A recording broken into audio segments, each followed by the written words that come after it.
and then microservices officially defined in 2014. So I make this point that now it's 2019, it's 5 years later, but this has been moving in this direction for a long, long time.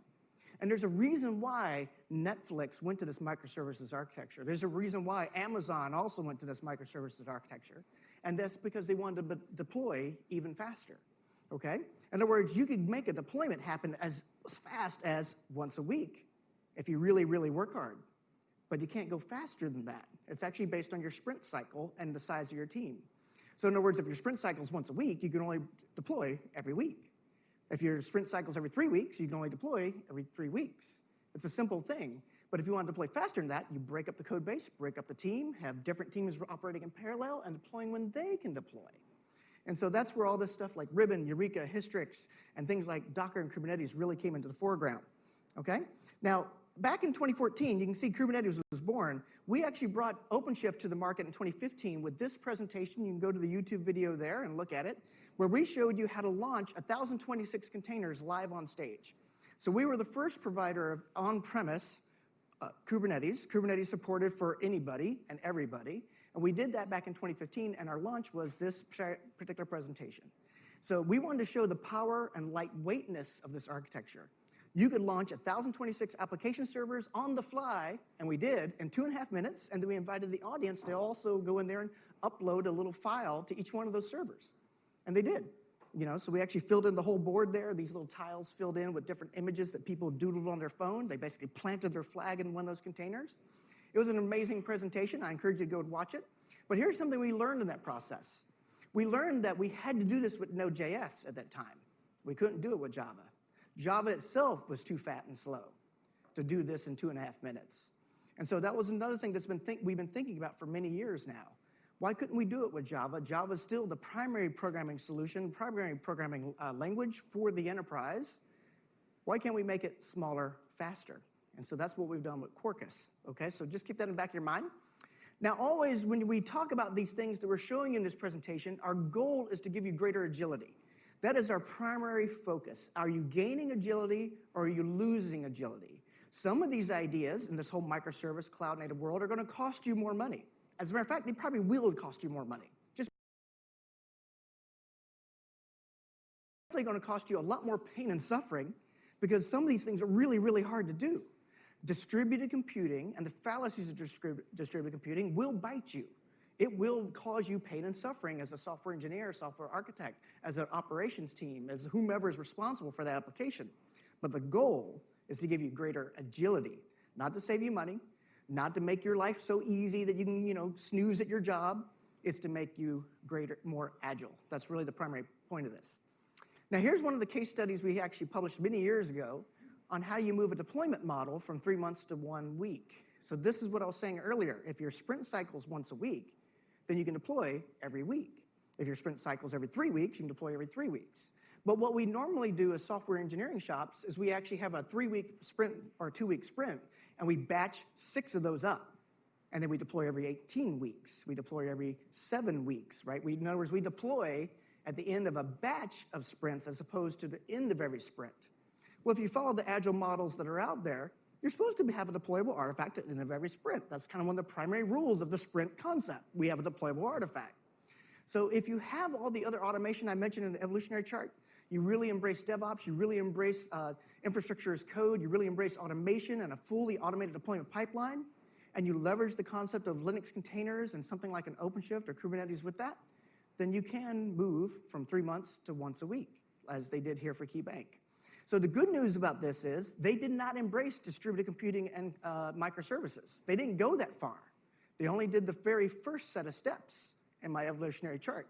They didn't get all the way to unicorn mode, Silicon Valley mode. They only made it to automated deployment pipelines and different deployment techniques. So keep that in the back of your mind because you can move incredibly fast. You can have this level of agility and deployment speed without embracing the full microservices architecture capability, okay? So if you think about it, if you have a 3-month deployment cycle, it looks something like this. And, and I just simply have this little diagram here. But the goal is that you're going to go through your planning cycle, your dev cycle, your QA, your UAT. You're going to do your deployment, your production cycle. You're going to do that cycle every 3 months. But the real challenge with this is that it takes you 3 months to learn something. That's really the delta in this new world that we're living in, this digitally transforming world. If you're deploying every 3 months, you're only learning every 3 months because your code offers no value to the world until it runs in production. I tell this to programmers all the time. It kind of blows programmers' minds. Think about it. I don't care how beautiful your algorithms are, how nice your semicolons and curly braces are lined up. It doesn't matter at all until it runs in production and adds value to some user's life, okay? So it's meaningless until it runs in production. So if it only runs in production every 3 months, you've only added value every 3 months. That's how I look at it. And more importantly, you're only learning from that experience of seeing a user interact with it every 3 months. And that's really where the organization is failing, is they only have that experience of learning every 3 months. So that's why this deployment cycle is so important to shorten. If you can learn every week, that's vastly better than learning every 3 months. If you can react to a critical vulnerability and exploit every week instead of every 3 months, that's a massive win. You're only losing your data for 1 week instead of losing it for 3 months solid. And I say that on because we've seen so many exploits that basically have cost us millions and millions of user records out on the internet. Famously, even in this town, we've seen that happen time and time again. So your ability to react and move quickly is super important. So if you can go from 3 months to once a week, it's a massive win because your trajectory looks like this. I'm deploying every week versus the team that deploys every 3 months. I'm on a different curve. I'm learning faster, reacting faster to market conditions, reacting faster to critical exploits and vulnerabilities. I'm reacting faster to my user need and making sure that they're whole, and therefore I'm simply just moving at a very different curve than the competition. Okay? So those who are unaware they are walking in darkness will never seek the light. I make this point because I think it's pretty profound. Most people are actually super happy with their 3-month deployment model. You guys would be like, some of you are thinking, God, if we could deploy every 3 months, we would be champions in our organization. That would be amazingly fast for our company. We deploy every 6 months. I actually talked to one organization, they deploy every 18 months. And they do it like clockwork. They nail that 18-month deployment interval every time. They're very proud of that. And I'm okay, fine. If your organization is comfortable with only increasing capability and fixing major issues every 18 months, well, that might be okay. But most organizations can't survive in this world where IT has become incredibly important capability when new APIs, new applications are required for your users. So let's talk about patterns a little bit, because this is actually a common one I used to do many years ago, and it comes up a lot. For people who are doing microservices today, this is the primary pattern that I find that they're taking advantage of. They basically make the browser the aggregator. The browser is basically calling into multiple endpoints back on the server side, and those multiple endpoints have nothing to do with each other. In other words, they are completely unrelated, if you will, and they're not talking to each other. They're simply aggregated, but business logic and JavaScript. JavaScript is actually where the logic is, and this is actually incredibly popular. I've actually found it across multiple retail organizations. So the example I chose here is a retail one. You can kind of see here I have my, my description. Let's go back. Yeah, description, right? It's the Acme laptop. It's got this price point, this star rating, these attributes, these thumbnail images I can add to cart. Oh, by the way, there's 15 in my local store based on the GPS of my mobile device. I know there's 15 in my local store. I can tell you where that is, and I even have my recommendation engine. So when you look at all these from this architecture standpoint, there are different components. I have a pricing engine that's completely separate from everything else. I have a review engine. I have a detailed specification engine, location-based availability. These are independent services that many of us are claiming are microservices, and that's how we've architected our application. And this is a very common pattern. This is actually the most common pattern I see by far when it comes to looking at cloud-native architecture. This is how people are doing it. It is not necessarily the coolest way to do it, or the most efficient way to do it in some cases, but it definitely solves many business problems, because now I can actually change the review engine completely separate from the pricing engine. I can make a deployment of, let's say I actually have to change that review, well, actually a better option is, let me also change the recommendation logic every day. And I can do that because it's a separate component, independent team, and they can be constantly changing those recommendation logic, business logic, either using a rules engine or some other piece of code that they have, using AI/ML at this point, right? They want to use some form of artificial intelligence, machine learning model. They can change that component with no issue whatsoever, and the pricing system, location system doesn't care about that. So this is actually a very popular concept. You do have to think in terms, though, what happens if there is failure? In this case, let's say our location-based availability, going back to the mainframe to talk to the warehouse to figure out exactly how many we still have in stock, that might fail. And actually, the customer I sat with when I came up with this diagram had that specific issue. The mainframe was in control of the actual inventory availability, and often the mainframe transaction would simply not respond in time. Mainframe transactions can be somewhat slow compared to what a mobile device needs, and therefore they basically had to deal with the fact that if in fact the location produced no results, inventory produced no results, if you notice, they don't tell you how many are in your store. They don't have 15. They just simply know what your store is. So you have these concepts of a fallback in this architecture. So just put that in your mind. This is a fallback. This is where business logic is simply saying, I have an answer to my user need that is not a whole answer, not the answer I wanted to give them, but an answer that still works for them in the face of failure in the infrastructure, failure in the application, okay? And that failure might just simply be too slow. There's also the API gateway capability. That concept means you're moving the aggregation logic onto the server side. There's lots of solutions for how you would do that. You also have the concept of server chaining. This is the Netflix model. This is a Netflix version of microservices. This is why you need a Ribbon, a Eureka, a Hystrix, et cetera, because you might have several of these things, components linked together in a chain, all right? And then you have to deal with the fact that you might have failure here too. What happens if one of these components fail? And where do you intercept that failure? Does it cause a cascading fail? And that's really what you wish to avoid. The interesting thing about this type of architecture, this cloud-native architecture with all these microservices, is you will have failure. It's guaranteed. Things will break. As a matter of fact, you're almost introducing failure by deploying every 35 seconds. Things go down when you're deploying, unless you have a really sophisticated architecture like OpenShift, where you can do a rolling update with zero downtime. But by default, if you're just using VMs and old-school load balancers and things like that, you will have downtime, and therefore that's a failure. That transaction that's coming in sees that new object being redeployed. It can't get a response from that component, in which case you have to decide how you're going to give a proper response to your user.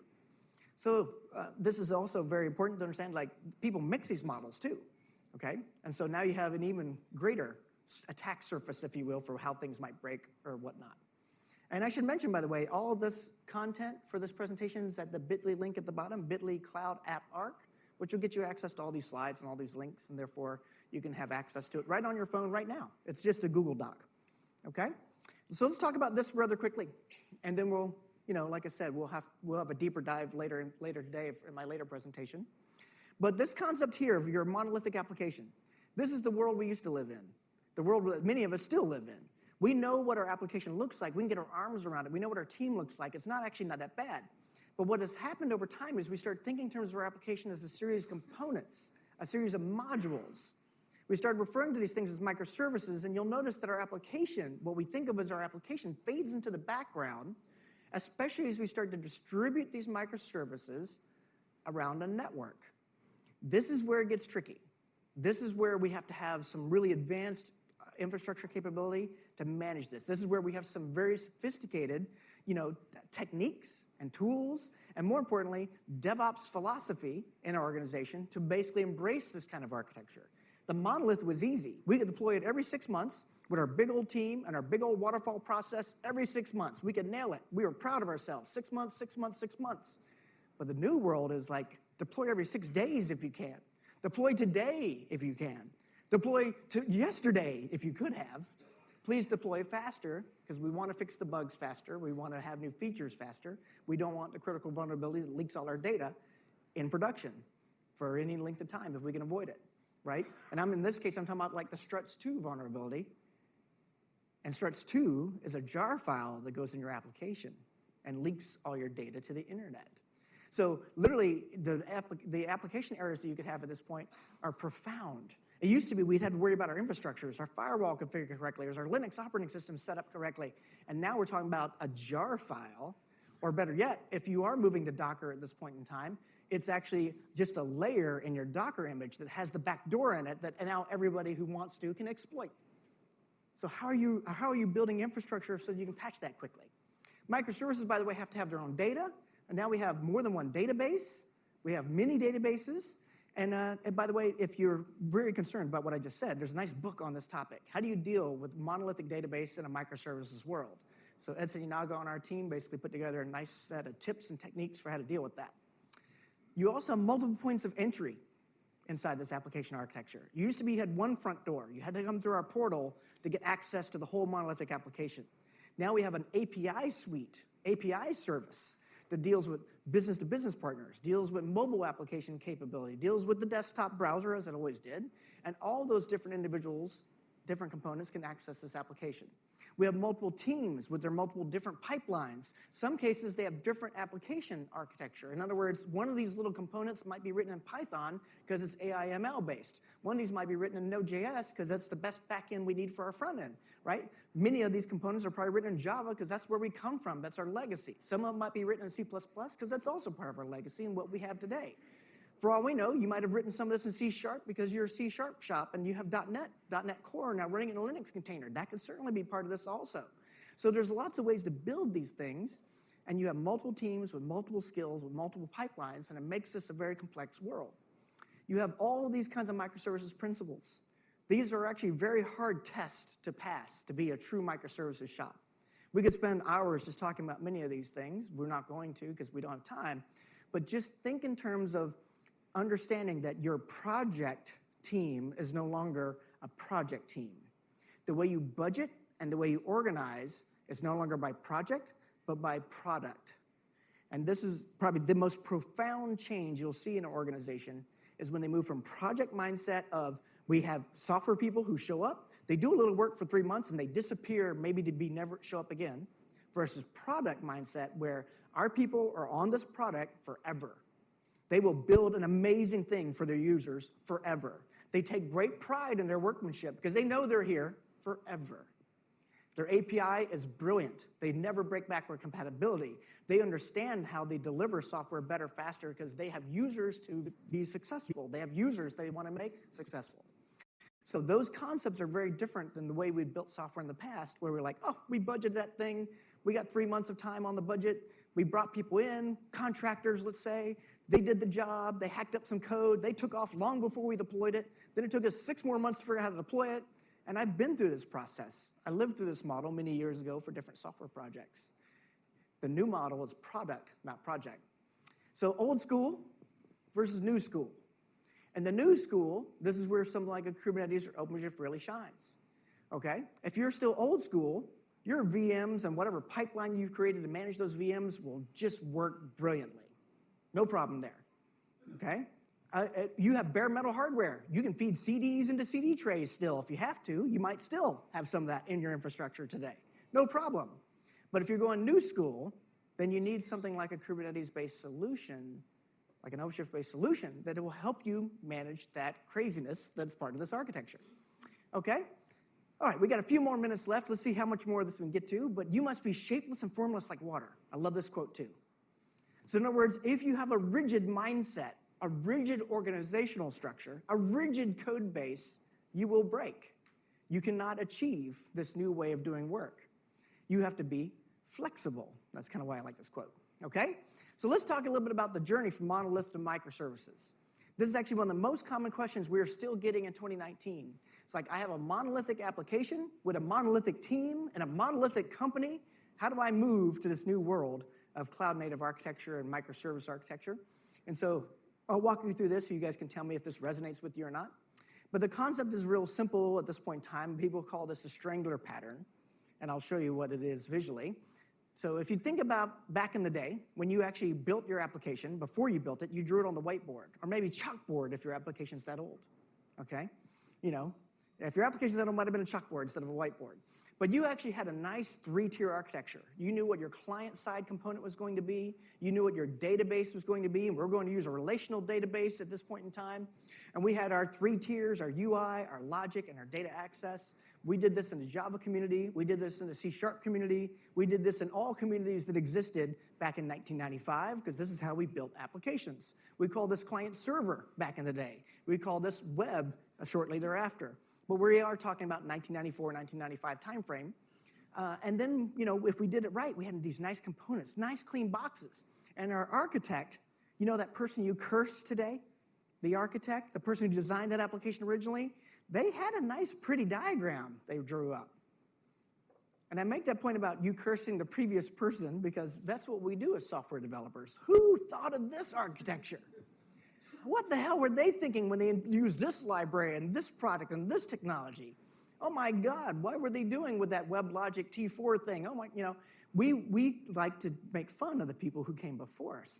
But you don't actually know the constraints and the hardship, the duress they were under when they had to build that thing. It could have been their boss told them, you can only use products from Oracle. Suck it up, okay? And you had to basically suffer through that if you're a software architect. And I've been that person. We had basically, I could only use these 4 colors from the coloring box because that's what I was told. In any case, if you thought you had a nice clean architecture, it ended up looking like this over time. In other words, you had components that talk to other components. You had EJBs talking to other EJBs. You had POJOs over here, and you had all these different things talking all over the place. And you had to add some, extra databases, to store data that the database people, the DBA, would not let you store. And so you did all kinds of crazy things. And so that's really where it got crazy, okay? And so one thing I always like people to think about is that large team of people who did this over time is probably different today than it was then. Certainly back from 1995, it's a different team. But it is a large team, a lot of cooks in that kitchen that have had an impact on this code base. So how do you deal with this mess that you might have? Your monolithic application that you deploy every 6 months, okay? How do you deal with it? Well, the strangler pattern is what people have been talking about, and I actually don't like the term strangle. It sounds very violent, okay? Let's call it the hug pattern. We're going to hug it. But the concept's actually very straightforward. You can take that big old monolithic thing you had today, you can drop it into OpenShift, into Kubernetes, and just make it run there, right? Just get it running. And you might do some automation and things like that. Instead of dealing with VMs and scripts and manual this and that, let's put some automation in place. Let's get some automated testing. Let's get a little automated pipeline capability. Let's get a little automated deployment. Maybe even blue-green deployment, because we can. That's super easy in a Kubernetes solution. Blue-green deploy that monolith. So there's some really nice things you can do to the old ugly thing to make it a little bit nicer to work with, a little easier to deploy. But once you have it in that platform, adding a load balancer at the front takes no effort, right? You don't have to have a big IPF5 load balancer for $100,000 with a $100,000 consultant. You can basically just turn on load balancing for nothing, okay? That's part of the Kubernetes architecture. And then you can add that component off to the side. In other words, much like that browser diagram I showed you earlier where it was attacking 2 different service endpoints at the same time, now we have done the same thing. We have a microservice built the new way off to the side. And then you can keep adding these microservices, and you'll notice as we add our microservices, we are taking complexity out of our monolith. We no longer have to have that code execution path. I'm not saying you surgically remove the code. I'm simply saying you can just discontinue using that their code execution path and let the microservice on the side deal with it. And you can continue doing this, continue adding microservices that wrap around the old monolithic application and streamline the code paths within the ugly code base that you had, and including this little concept here with this diagram I showed. This is a message queue. So it's not just all HTTP. You can also have message queues to talk asynchronously across some of this architecture. And with that, you now have a much easier to reason about code base. And then you can shrink that code base, refactor that code base to get it down to what it needs to be. And now you have something that's reasonably manageable, and more importantly, something that's more agile that you might be able to deploy these different components in a 3-week interval or a 1-week interval or an everyday interval, as opposed to the monolithic application, which could only deploy every 6 months or every 3 months. You guys see the model there, right? That's why you can achieve some level of agility in a relatively short period of time by moving with this way of thinking, okay? And then here's the cool part about this. Once you solve this problem here, you can apply with what the team has learned, you can apply that to the next round and basically go embrace other big, ugly application architectures using the same technique. In other words, now we have this experience, we have retrained ourselves in DevOps principles, we understand Kubernetes and OpenShift now, we know what a Linux container can do, we understand the automation, we understand what it means to use a microservice capability with Java or C# or Node.js or whatever. Now we can apply those same techniques to other older applications. Now, when it comes to Java, there are a lot of ways to build these kinds of applications. Okay? So the new way of doing things typically uses this concept of a fat jar. So that's why I have java-jar, myapp.jar up there. And you can see Dropwizard was really the first to come out with that idea with Vertex right on its heels. So Vertex is a reactive toolkit. Spring Boot, though, is the most popular solution that you see in the market right now, for building these kinds of microservices on Java. We also had this thing called Thorntail, and of course Micronaut came out recently. But we came out with something just in March of this year called Quarkus. So Quarkus, with our tagline, is called Supersonic Subatomic Java. And I'll just tell you the punchline for this. We basically, if you remember that presentation I talked about where we did 1,026 containers live on stage, we had to do it with Node. We've made Java as fast and small as Node.js. I'll show you that in my presentation later today. Okay? So instead of having 150 megabytes of RAM needed to run that Java application for Hello World, maybe you only need 20, like Node.js. Instead of waiting 8 seconds for that Spring Boot application to boot up, maybe you need 0.01 seconds to boot up, like Node.js. All right? And so it's a very special thing that we've done. Basically, we compile Java down, your traditional Java application, right? The way you'd always have built it with Cqrs, JPA, annotations, the whole 9 yards, Hibernate, et cetera. Compile it down to a native executable. That's why it runs so fast. But even if you leave it in JVM mode, it runs incredibly fast as well. There's also the microprofile programming model. So this is where we're standardizing how you build Java-based applications in a microservices architecture. And then if this is the history lesson we saw earlier, I just kind of want to make that point that we've been thinking about this problem for a long time. 2012, 2013, 2014. And so this is where we are now in 2019 with a different way of thinking about this problem. All right, and that's really where Quarkus comes from. Okay, let me show you a couple other things here. I want to switch out of this presentation mode. And one common question I get is, what is the difference between raw Kubernetes versus OpenShift? And so I have this little diagram here to kind of help you with that. Multi-tenancy networking out of the box, image registry out of the box, build tools, log aggregation. So OpenShift is Red Hat's distribution of Kubernetes. We're not going to really focus so much on that. I want to show you this. Let's see. This thing is still running down here. So my little application, which is polling away, is simply going from customer preference recommendation. So let me do this. I'll just kind of show something real fast. This leverages a technology called Istio. You can see I have the code here. It says burr recommendation v2, and I have a log down here that says burr. All right, let's just let that be because that's the component I've already deployed. So that's my little Java application. You just basically do you do your standard Maven clean package, right? And that gets you the fat jar. That's how you would build it. And then of course you have to do your Docker image build. So I already have a script for that. So let's do that. Yeah, Docker. Yeah. Okay. Let's go ahead and do the build. So you'll see it do the Maven build, and then it does the Docker build. And see it goes through the process there. So there, just did the Maven build, just did the Docker build. Here's the image, and then I have one more script that'll push that image out. Step 2. Push that image out to my repository. So it's pushing out to the repository. And then it creates a deployment. So if I say kubectl get deployments, you can see right there, there's a recommendation v2 now being deployed, 0 of 1. And if I basically watch it a little bit more, and let's do this. So this is just a little introduction to a microservices architecture with Istio, but you can see now it's deployed. Now we have version 1 and version 2 in production. You can see rotating down here. So remember I said earlier load balancing is free? Because it is. You get it for free. It's easy with Kubernetes. All you do is keep deploying components, and it's like, okay, we'll throw it in the load balancer automatically. You don't have to think about that anymore. That's awesome. So that's exactly what happened here. And so now, but here's the problem. Let's say I really wanted a blue-green deployment. In other words, I want to deploy version 2, but I don't really want version 2 maybe to go to everybody in a canary deployment model. So, I want to start leveraging some of these advanced techniques. So this is really where an Istio comes in. Again, that's what this book is about here. So to kind of just show you briefly what that looks like, let me come back over here. Okay. Let's do this. I'm going to just kind of do this quickly. I just have some scripts to make it simple. Let's actually switch this so that it's all version 1. Okay. You'll notice I still have this customer preference, recommendation v1, recommendation v2. Come on. So, yeah, I know. Let's go. Come on, try it. There we go. It didn't get connected. So now it's connected to the server. In this case, the cluster is remote to me, and so with a little network glitch, it didn't get connected.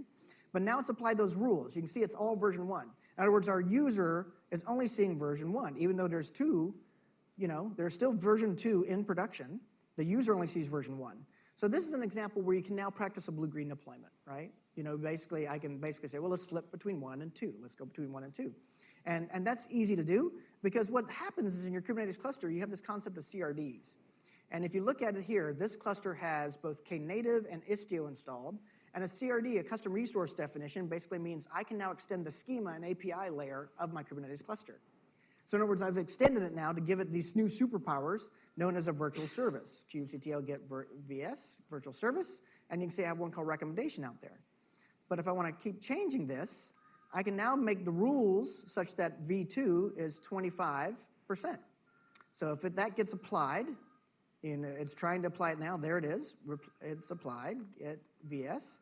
And if I say kubectl describe vs recommendation, let's see here, you can see weight 25 right there. You'll notice that about 25% of the requests down below are showing up for V2. Now it's random, by the way. It's no longer an even round-robin load balancing. It's a random load balancing. But this concept is super powerful. I can go back to version 1 only. Okay, so we're going to go back to version 1 only in this case. But you'll notice I'm just interacting with the standard everyday Kubernetes objects. And so this is my OpenShift cluster. If I look at it over here, I can look at the user interface if I want to here. That's this one running. Yeah, this one. And you can see there's the concept of the operator hub. I have different operators I've installed here. Like I have Knative installed. I have Istio installed. I have Kafka installed. So there's even a CRD for Kafka. kubectl get CRDs, grab Kafka. So this means I can deploy a Kafka object and now have whole Kafka clusters deployed into my OpenShift cluster.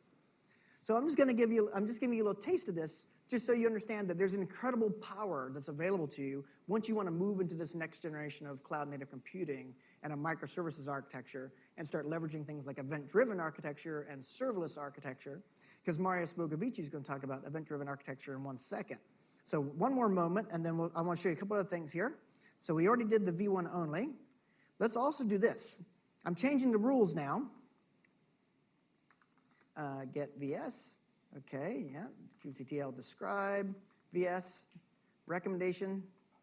I'm changing the rules one more time because what's going to happen is Safari users are going to see version 2 and Firefox users are going to see version 1. So let's go over here and let's see. So there's my Firefox. You can see it's still on version 1. And where's my Safari users over here? Let's see here.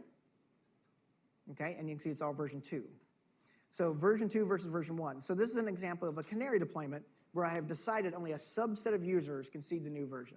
So if I am deploying every day, if I'm deploying every hour, I can deploy to just employees, beta testers, customers in New Zealand. I can deploy only to people who have basically adhered to a set of rules and they see the new version, and that's it. So this gives you the ultimate in beta testing capability with your production environment, and that's something that Istio allows you to do on top of your Kubernetes backbone.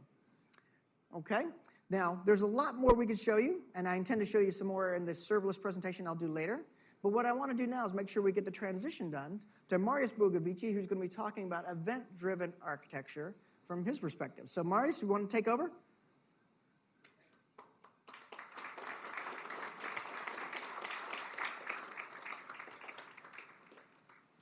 And then, do you have the USB-C? You can use this one if you want. Microphone for me? Yeah, I can give you mine. Okay. It takes a little bit to transition. Here, just use mine. I'll take that. And there have been a lot of questions on the chat, and so I just want to share this to you guys as well. Here, let me go to the camera real fast. These slides and the recordings of the presentation will be sent out, I believe, tomorrow. So you guys will get a link for all of this.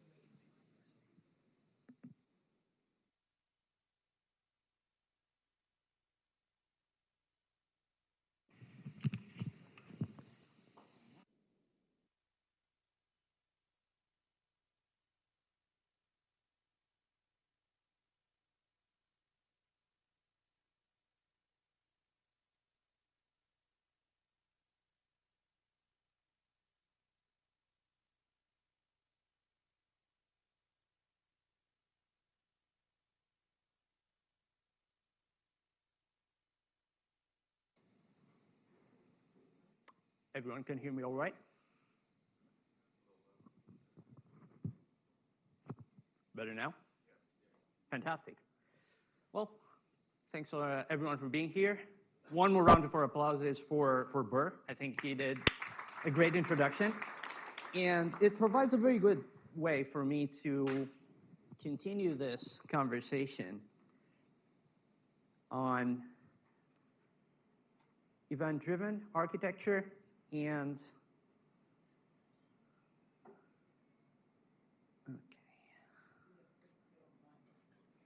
yeah.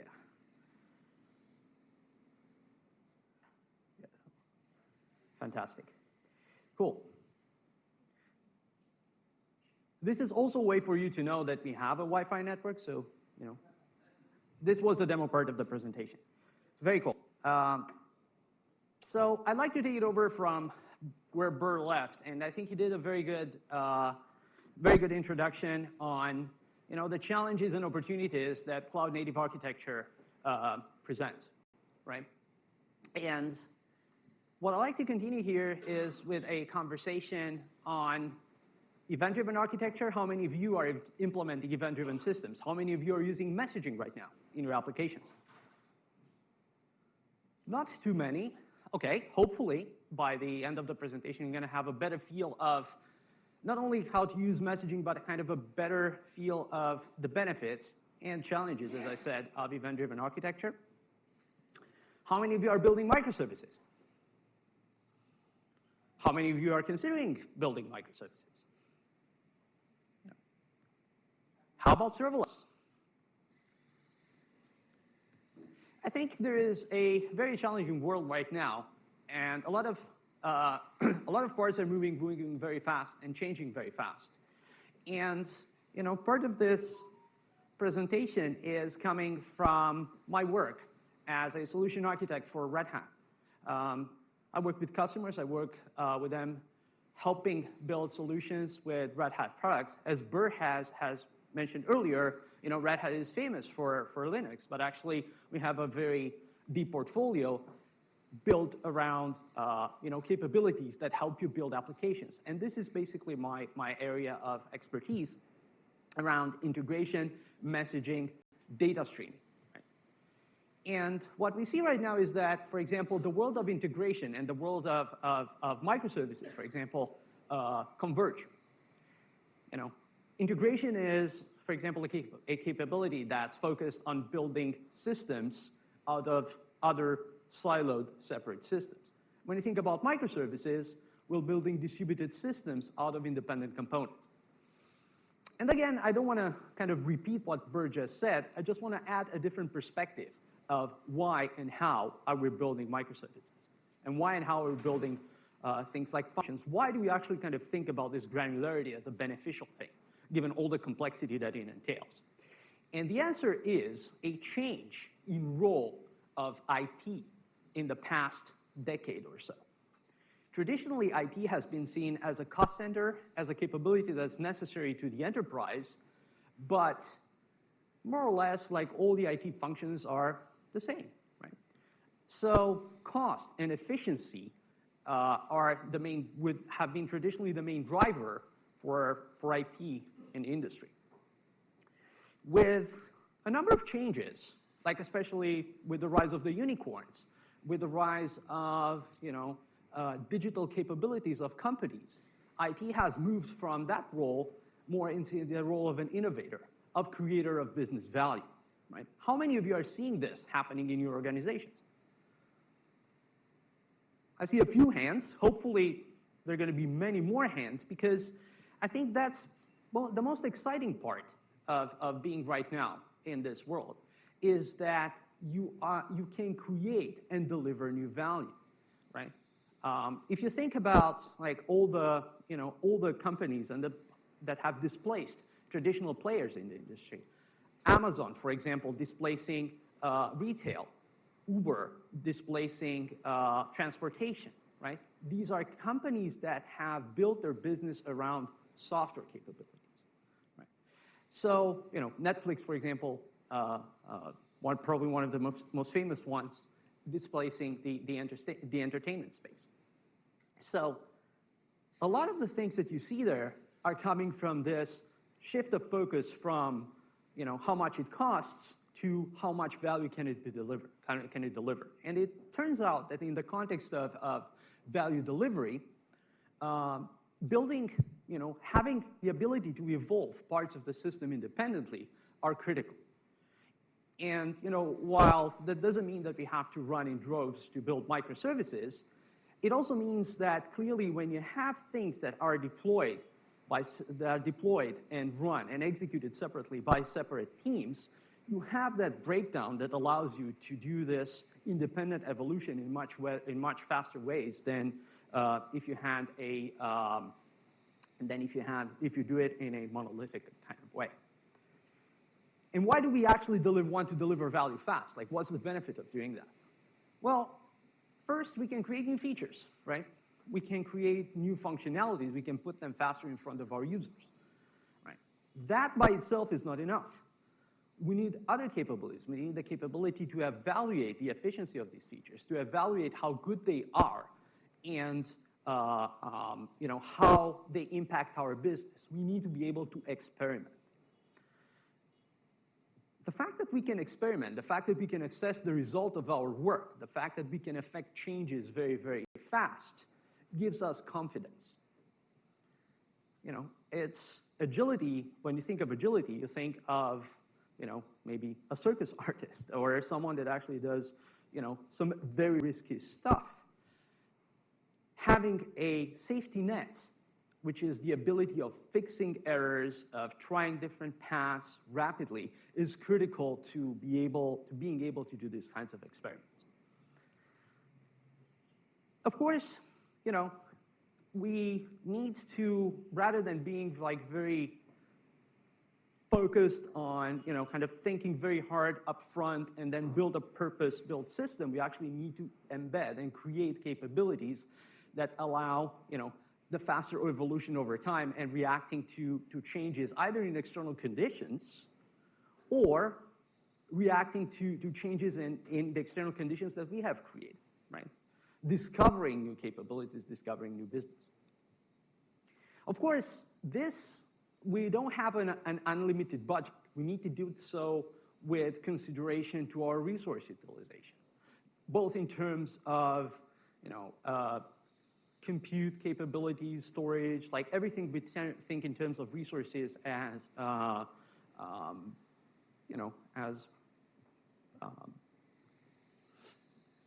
computer, like in an IT infrastructure kind of sense, but also in terms of effort, right? So we need to increase our utilization as much as possible. And of course, when we build these types of systems, we have to recognize that they're complex systems that especially distributed systems, microservice architectures, are built of many parts. So it's hard to create these types of complex systems in a meaningful way if the parts that compose them are very complex.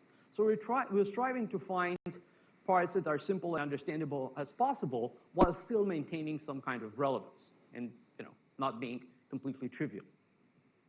So these are the driving forces that kind of influence the way we think about architecture in the modern day. This goes hand in hand with the evolution of hardware, right?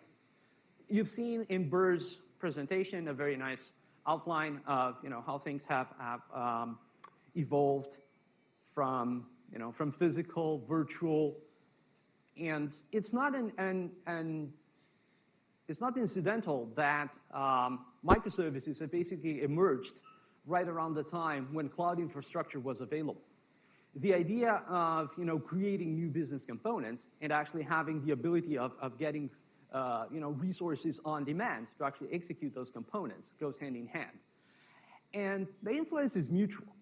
So when you think about, it's not only that the evolution of hardware and runtimes has influenced the architectures that we build, but these architectures have also influenced how we think of hardware and how we think about running applications on this hardware, right? When you think about containers, for example, their response to the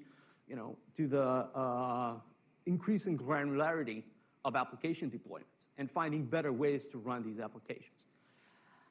So again, as we move from a very inelastic infrastructure that's focused around physical servers, and we move towards an elastic infrastructure that's focused on clouds, containers, and these types of infrastructure, the application models actually kind of keep pace with that. So, we had monoliths, we had microservices, and what's next? Probably functions. And here I would like to take a stop and say, one big thing I believe in, and I think one of the focuses on this presentation, is to go against the idea that this is sort of a linear evolution, that you have to be somewhere on this path, and you have to go very, very fast in one direction or another. And if you were, for example, just building monoliths or building microservices, you're somehow left behind by this progress. The reality is that there are trade-offs and benefits for each of these things. You have to understand them and apply them on a case-by-case basis. And this is one of the focuses of my presentation today. Now, of course, we built microservices. We're talking about event-driven architecture. What's the role of event-driven architecture in this distributed systems world, in this microservice world?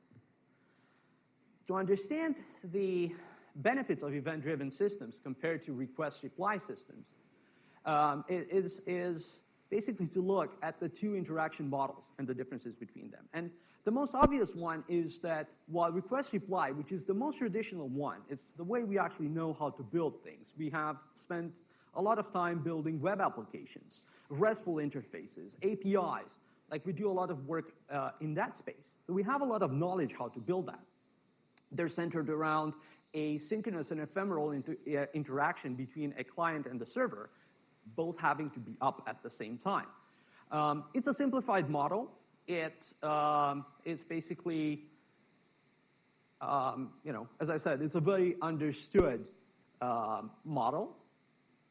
But then it has some drawbacks. The biggest ones being, it's a low tolerance to failure. What happens if one of these two systems crashes? How do I recover? How do I move forward from there?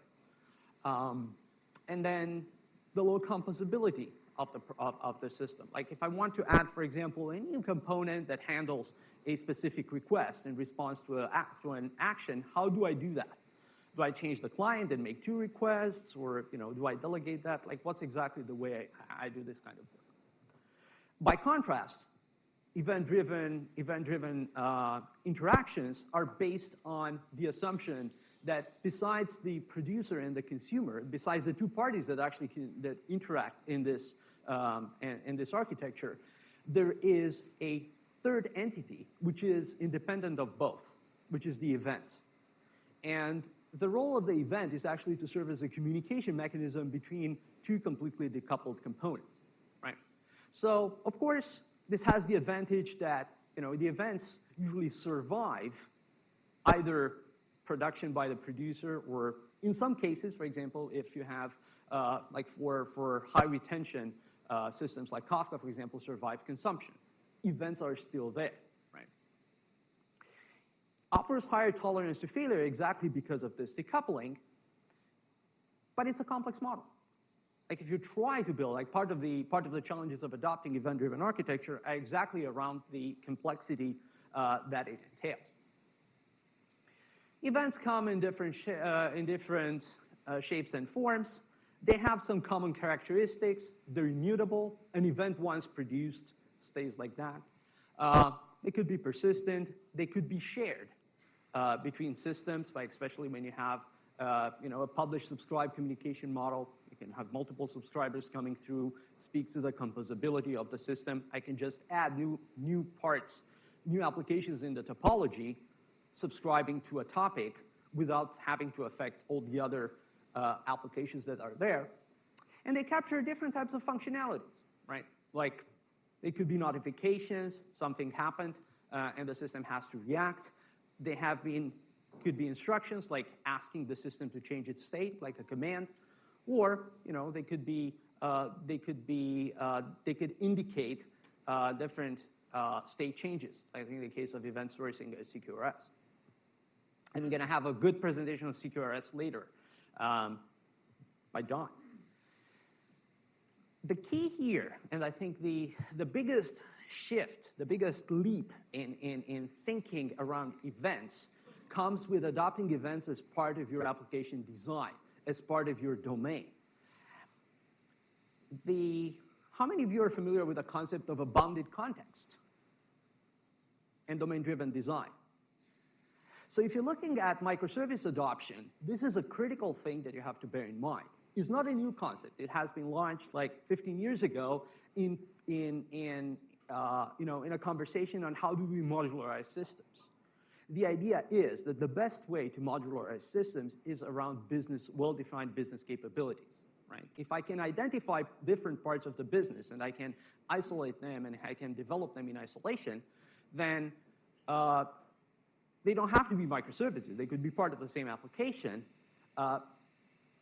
Then I have first I can have them evolve independently, and I can have some very well-defined application structure. The question is, how do these different parts, different modules, talk to each other? And events, especially business events, are a very good vehicle for that. If you look at this diagram, for example, I can think of what's happening in here as a story. I can see the flow of what's happening in my application. An order gets created, the order gets paid, an order gets shipped.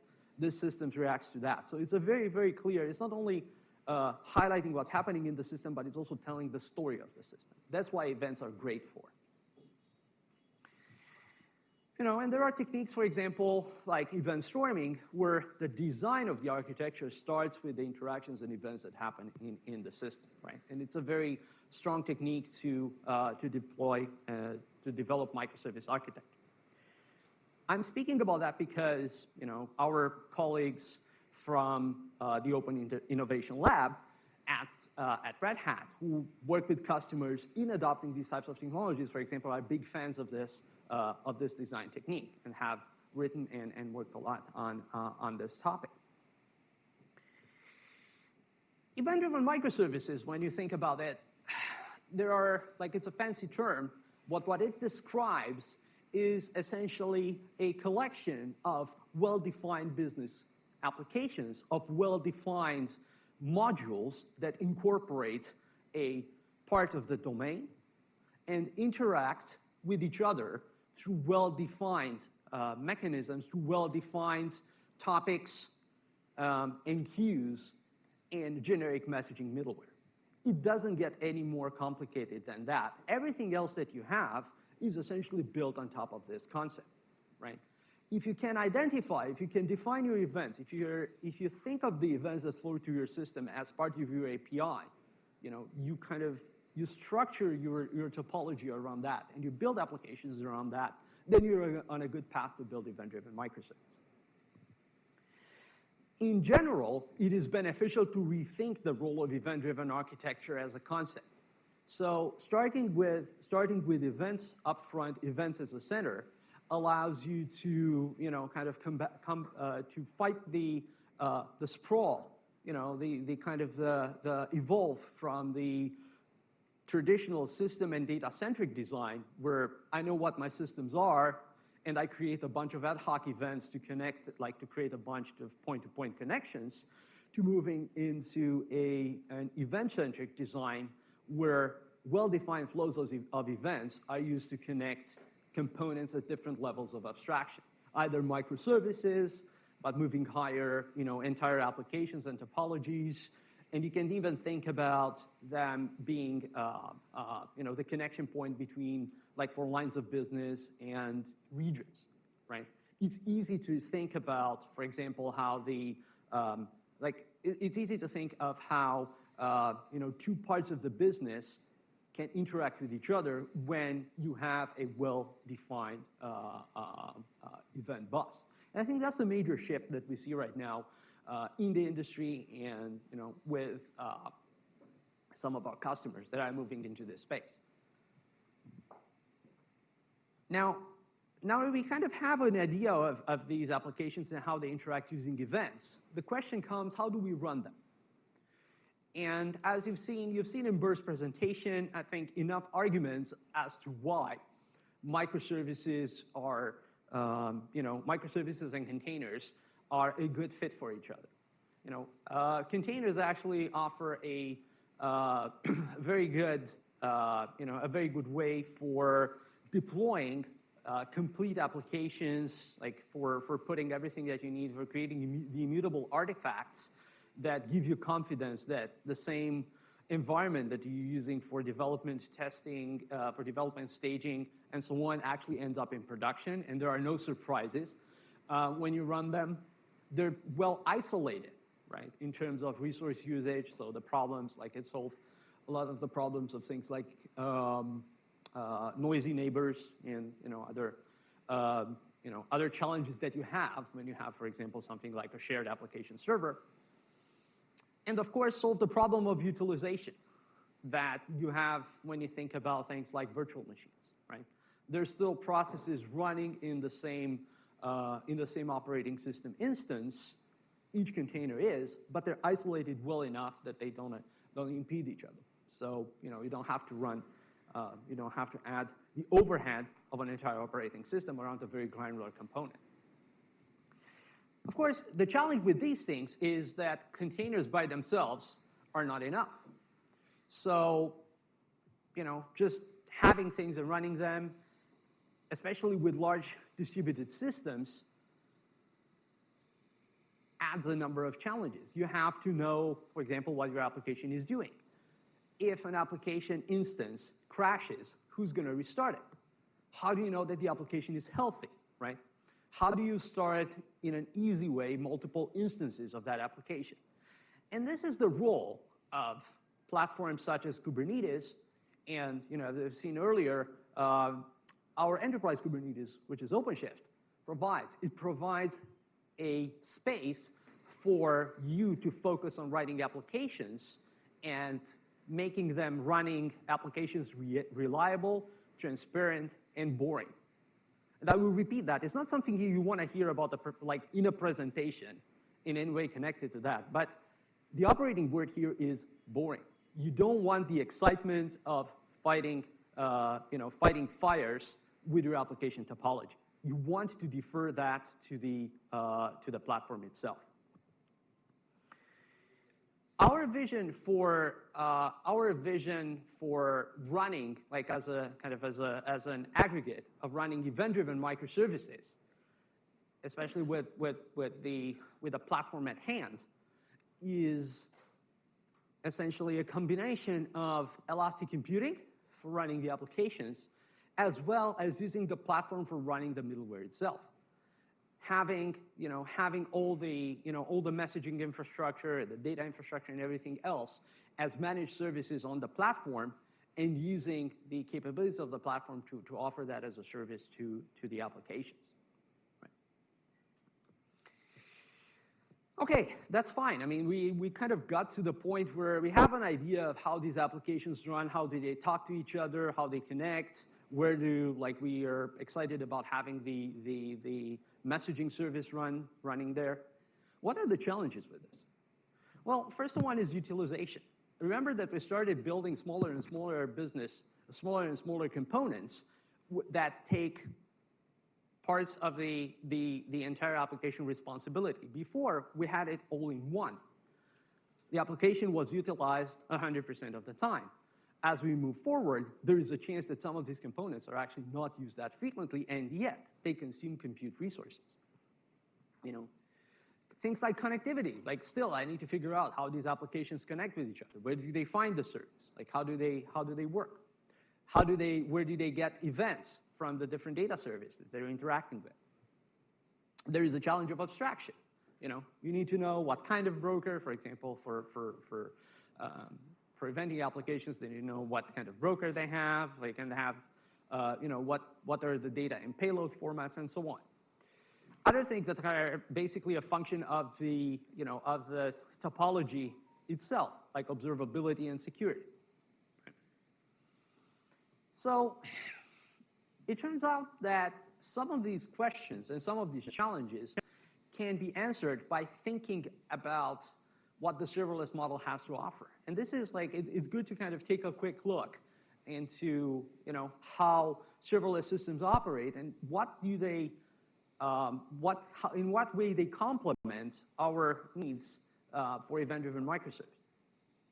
And it's a very big, like one of the immediate, reactions is, because you might have heard, functions and serverless is event-driven.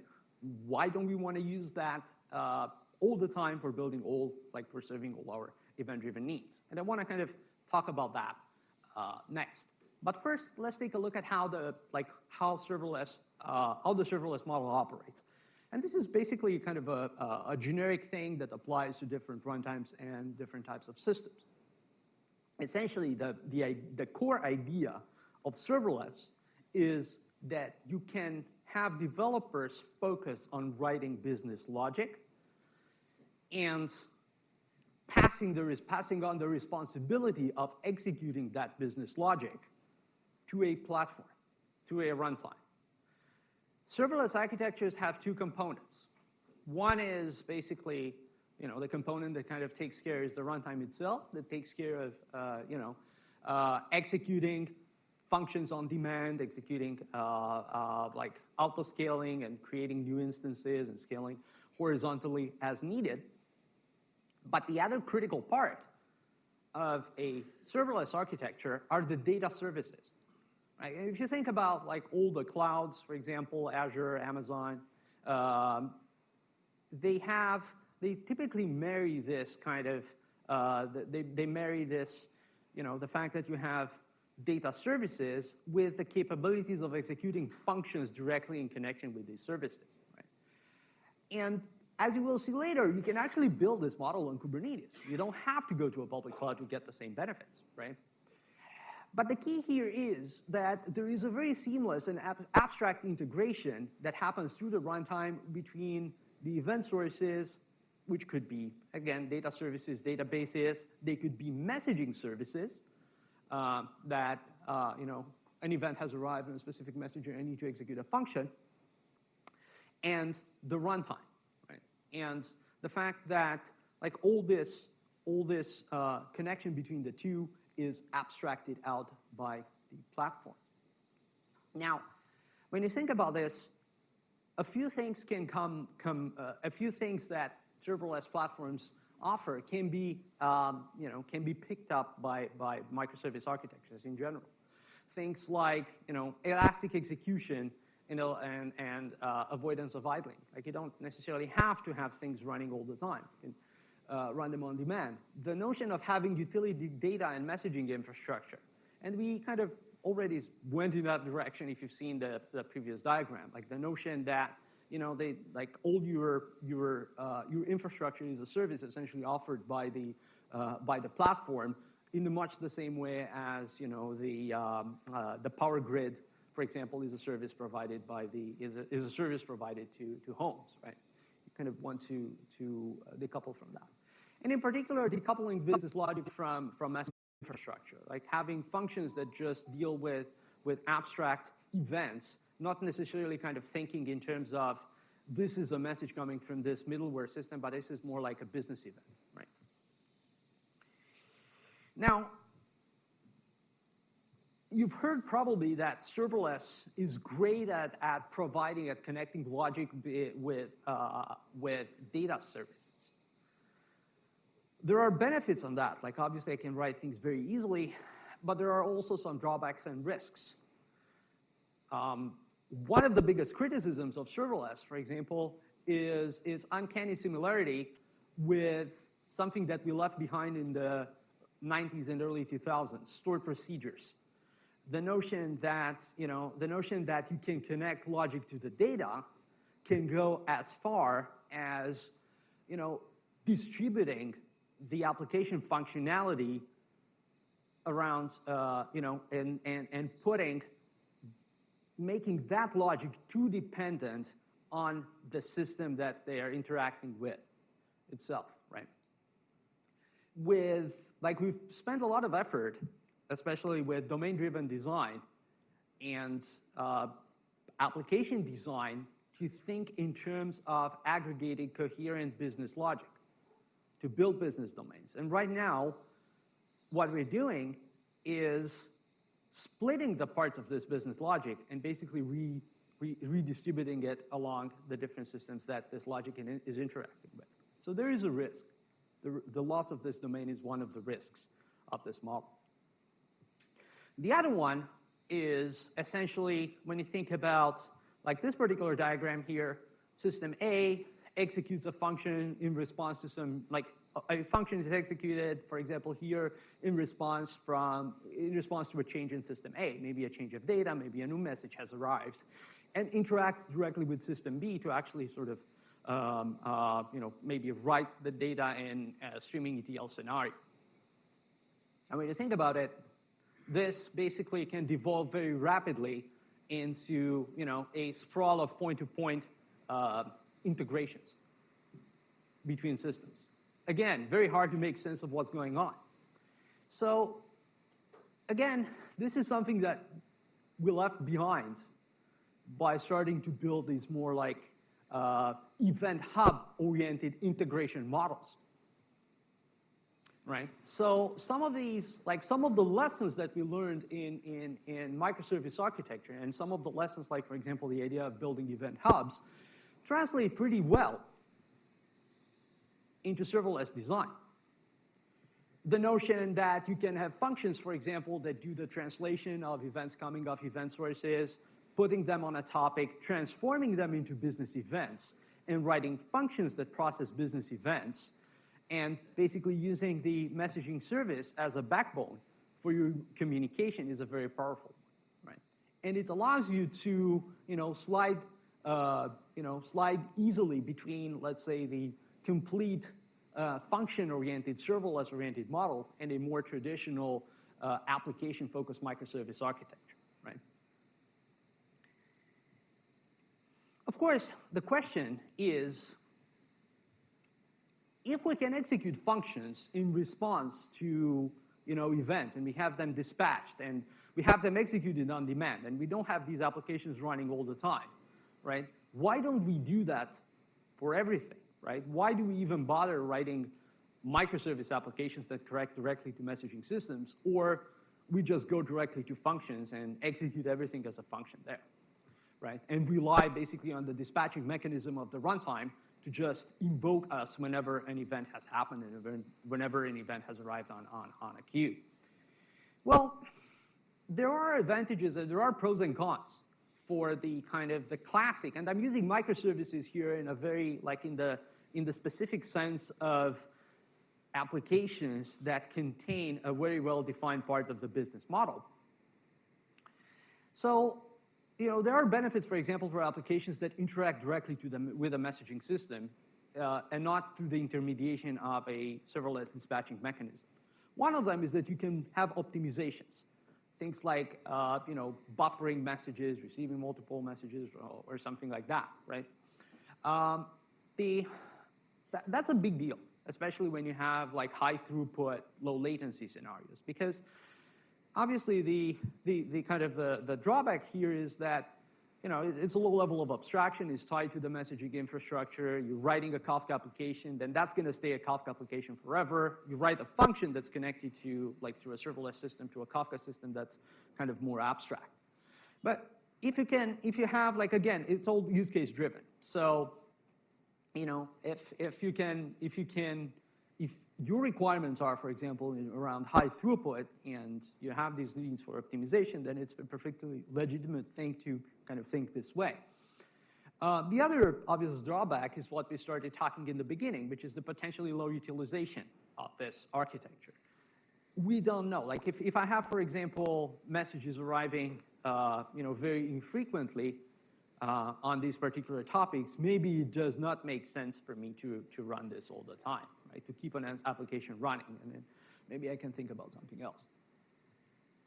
And that something else is essentially, kind of thinking, okay, I can think of running this, and I can use the kind of the serverless model to use the dispatch mechanism of the of the serverless runtime to start invoking my functions in response to events arriving on my messaging infrastructure. And of course, this allows me to write these functions with more focus on the business, more focus on expressing transformations on business events.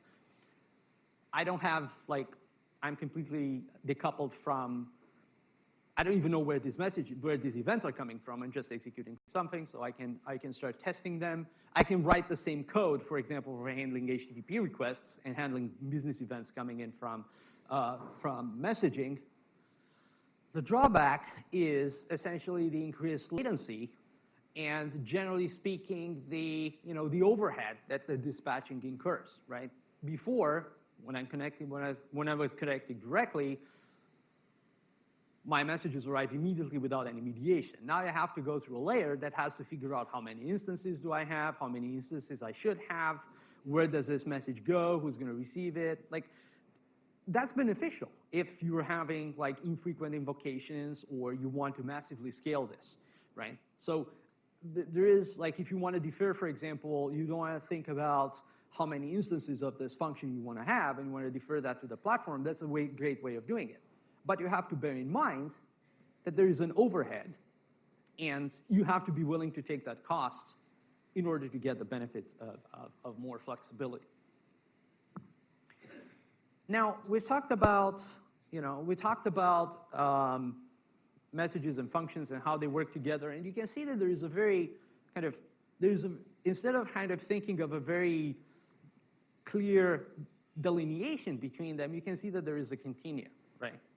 And that translates, for example, into what use cases are, what microservice use cases apply better or worse to serverless, and you can consider a transition, right? And I think one of the more obvious ones is event sourcing and Cqrs.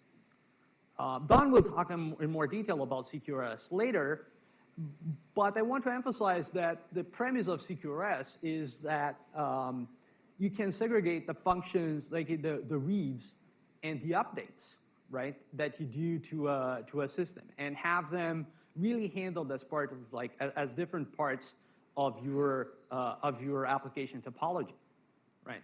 Yeah, I'm using application in a very large sense as a topology that is built from many other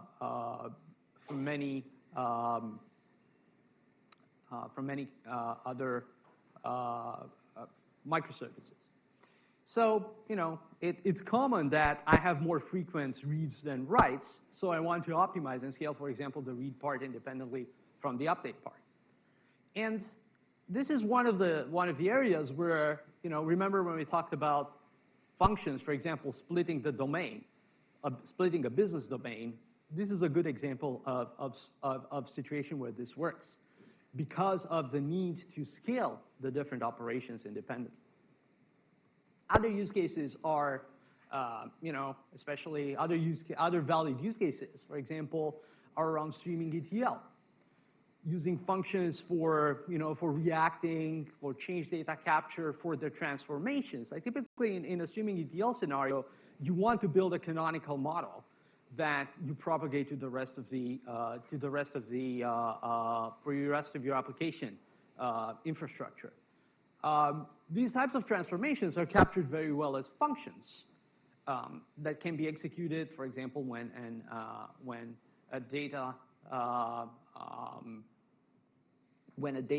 the data changes in the source data system, right?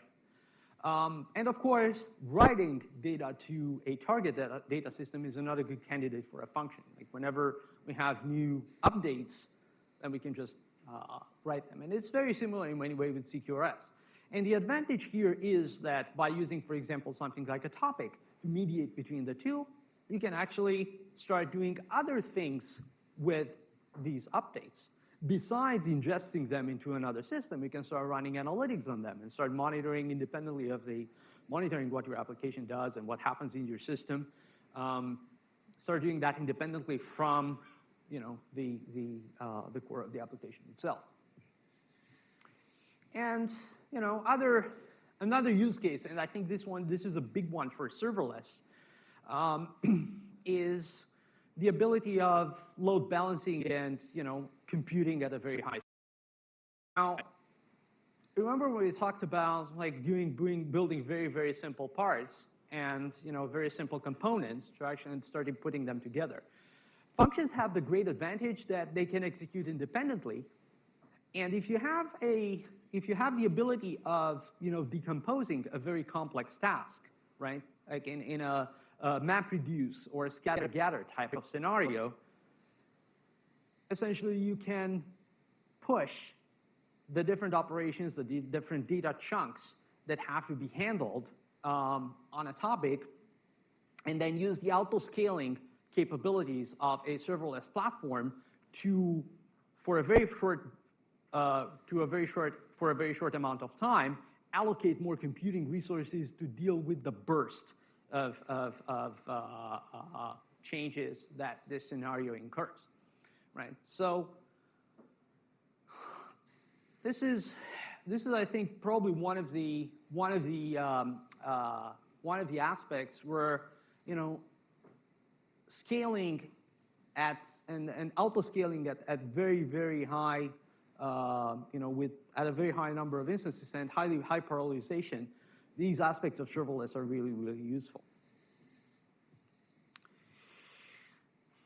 Finally, I'd like to kind of bring it all together. And thinking about these use cases, I want to talk a little bit about, and again, this is something that Burr will talk about in very, very much detail, but a lot of the concepts that we talked about are at a very high level and apply to, it's like relied a lot on your knowledge on how clouds operate, how things like Lambda and other serverless platforms work. I want to talk a little bit about our approach when it comes to microservices and functions and how we see this running on Kubernetes and OpenShift and what you can do with them.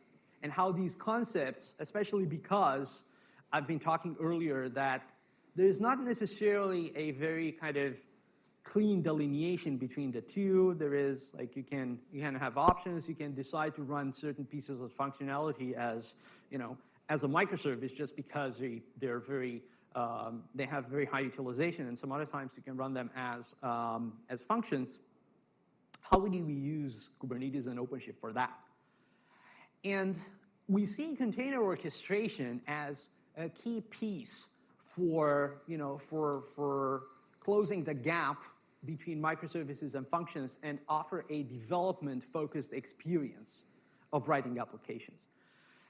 Platforms like Knative, and you will see that, as I said, we'll see this later, have the capability of both bridging to data services and generating the events that can dispatch and orchestrate containerized applications. We see the container as a deployment unit as the fundamental lowest common denominator that can allow you to write applications that can work either as microservices or as functions and have you choose, like, basically prevent you from leaking the way in which these applications run into the way in which you deploy them, right? We see the benefit of basically writing the code, using your CI/CD tools to build containers. We have tools that are more specialized than others. So, for example, tools like CamelK can simplify the building of these containers from just a snippet of code, or you can be very elaborate about that. But the key is that the production of these containers and the availability of these containers actually makes it possible for you to start thinking of whether I want to run them directly for example, as independent deployments, or I want to use a function dispatch mechanism in response to interconnected data services and use the serverless runtime to execute the same functions of business logic. Right? And I think this is a very powerful concept. So I'm going to stop here. I'm just going to leave this for you to kind of think about it. A lot of the technologies that you will see on this slide are things that we're going to talk about today. So just bear in mind, they fit into this whole narrative in different ways. And I'm available for questions. I think we also have a break. If you want to ask anything right now is a good moment. If not, feel free to reach out to me. I'm going to be here the whole day. I'm more than happy to talk about everything that we talked about here. Thank you. Thanks for attending. Thanks for being here. Is there a question over there? Quick one. Okay, so we will be back in this room at 11:15, and for those of you guys on the WebEx, we will resume at 11:15.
lunch after this, so he promised not to go long.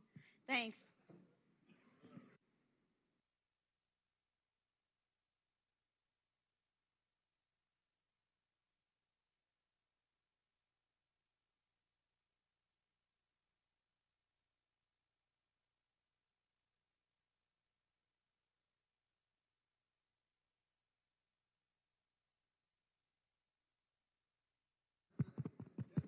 There we go. Okay, okay. CQRS and event sourcing. I am the anti-microservices fifth column at Red Hat. 3 weeks ago, I gave a speech called "Let's Kill the Microservices Hype." And so I am not going to talk to you and preach to you about microservices. I'm going to tell you about them, and I'm going to tell you why you should use them, and I'm going to try to dissuade you from using them unless you have to, in which case all this will apply. So the other guys, they had it, I'm not working. Hardware, man, I love it. All right, keyboard. Excuse me, I think I lost focus here. And there we go, okay. So coding is easy. I mean, let's face it, that's the easy part. Those guys this morning, they had it easy. And by the way, I want to mention, everything that we do up here is open source. So you don't have to run out and buy stuff right away. You can get all this is open source. You can download it. You can use it. You can play around with it. You can try it. We have a program at Red Hat called developers.redhat.com. You can go there and get everything you see here. You get access to scores of experts and me, and it's all free and open source. But the code is easy. The data is hard. Right? Data is the hard part.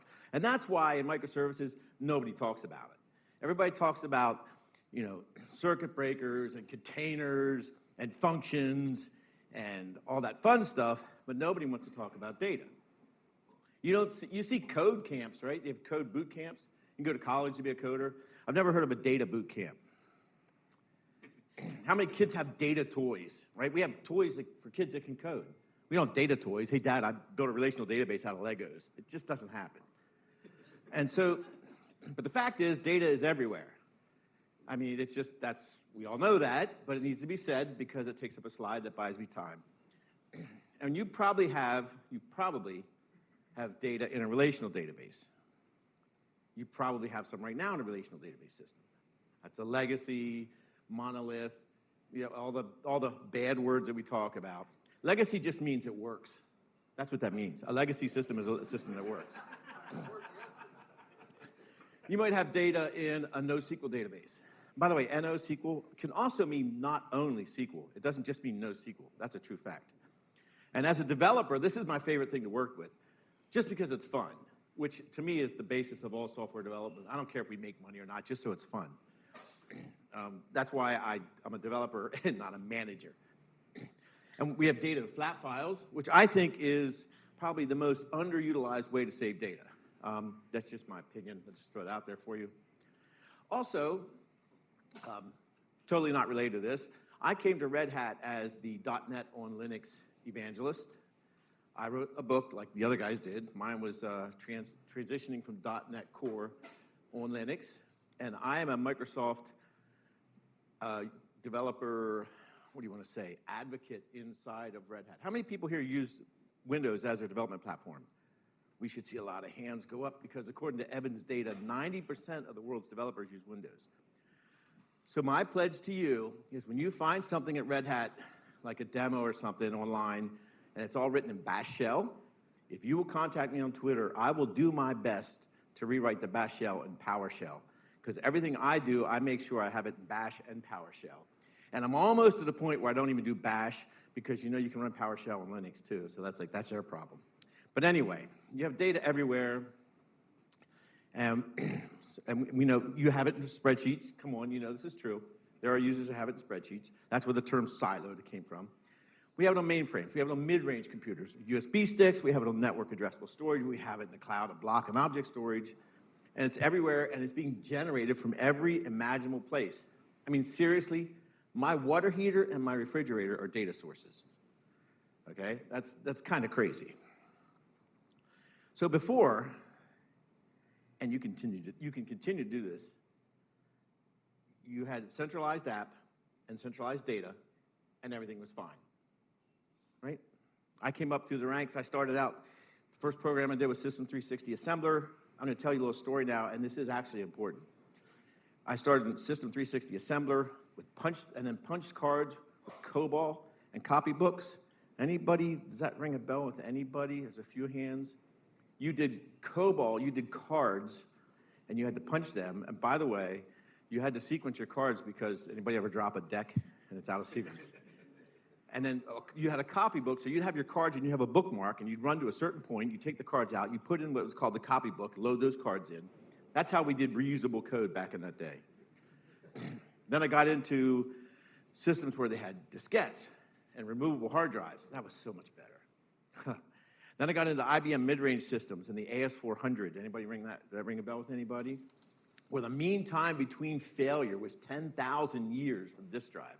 Now, I don't know if they dusted off a drive from 8,000 BC. Hey, it's still running. I don't know how they came up with that. And then, but they were expensive, so we got into commodity hardware, local area networks and PCs, and that's when we started to make this transition. And what was the difference? Back in the days of the late 80s, early 90s, the focus was strictly on never fail. That was the focus of all engineering, was things should never fail. You built these systems with 10,000 years between failure, so they would never fail. A colleague the other day who used to work at IBM, I guess we all do now, at Red Hat, who used to work for IBM, said he knew of a DB2 database that had been running for 10 years straight with no downtime, zero downtime for 10 years, because that was the mindset. But that required that you poured more money, and the engineering, the work that went into the engineering. You had, on your AS400, you actually had a little transaction card, solid state memory, that your transactions could run through. And if your system failed, and you had you had another system that was mimicking it, you could take that card out, walk over to the other system, and plug it in, and complete the transaction. So for a two-phase commit, you literally never had a transaction fail. Well, with commodity hardware and then everything else that came along, that changed. And now we build to accept failure and respond to it, which I think, personally, puts the onus on software developers, obviously. And for me as a developer, it's a lot more fun. And I think it's probably a better shift. So we went from punch cards to SIM cards, basically, and everything in between. But then along came the internet. And that changed everything. Anybody remember GeoCities? Remember HTML tables? You could, if you were crafty, you could scrape a website and get the tables and use that as a data source. This was like the first instance I ever had of like, oh, wow, we can get data from somewhere outside the company. And then we had websites and e-commerce, business to business, and then open data, and more HTML tables. SOA and SOAP, remember those? XML. People are going, remember them? I'm going back to the office and working on that stuff. Then we had REST and APIs, content delivery networks, distributed systems. All of a sudden, everything blew up to where data was everywhere, and it was out of our control or out of our domain, so to speak. It wasn't on this nice server that was sitting in a server room with the raised floor that you couldn't go into unless you had access. Now it was like you could just bring it up on the website. But somehow, as developers, we're responsible for dealing with it. Then you have mobile apps. And I'm wondering who in 1990 was pretty much going, this will work with the not yet invented iPhone. In other words, when we architected some of these apps that we use that may be 10 years old, maybe older, if you're in banking, for example, you had no way that you could have possibly anticipated the iPhone and mobile applications. But here we are. We have all that stuff. And IoT. Remember, the S in IoT stands for security. I have a solar array on my house that generates data, in addition to electricity. I mean, everything now is connected, right? You can buy refrigerators that are connected. If you have like a Fitbit or something, that's connected. I mean, everything, when you buy something, is it hooked up? Is it smart? Can I use it? Can I get the data? Which just brings us to the cloud. Yay, the cloud. Move everything in the cloud, run Kubernetes, and your problems are solved, right? If only it was that easy. I'm not knocking these things. They're good things. Don't get me wrong. But that's not the end. That's more like the beginning. So we went from hardware to virtual machines to containers to the cloud with data all over the place to not having any data in our place but in the cloud and then scattered around the world through content delivery networks. Stuff just flying all over the place. And developers were supposed to manage all this and make it work. So data, its nature and how it's stored and how it's used has changed so dramatically that my colleague even wrote a book about it. It's a really good book. I really recommend, even if you're not going to get into microservices, I strongly recommend this book. You can download it for free. For example, did you know there are ways to migrate a SQL database with zero downtime? I didn't know it. I'm not a DBA, but he goes into this kind of stuff. I cannot more strongly recommend this book. And if you're going to get into any kind of distributed processing or work toward that, you're going to want this book. And it instructs you how to split data from your relational database into microservices-based data stores. And that's what we want to do, and that's what we're going to talk about today. So apps change, but data tends to stick around, and that's the problem. It might change shape. You might go from relational database to NoSQL to Cqrs, but it also might not change shape. But it tends to stick around. That is until you try to return something to the store and you don't have a receipt. Then all of a sudden, we don't know about that.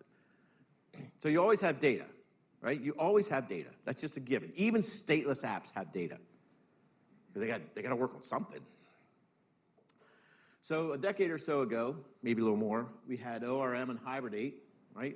POJOs and XML. I came from the C# world. I'm not a Java developer. I kind of say that happily. But we had the same thing. We had NHibernate because the .NET world runs about 2 years behind Java. It does. It's just a fact. And we had POCOs, plain old C# objects, instead of XML. So we copy everything Java does. But so you had this a decade ago. And then your pointer stopped working. Right?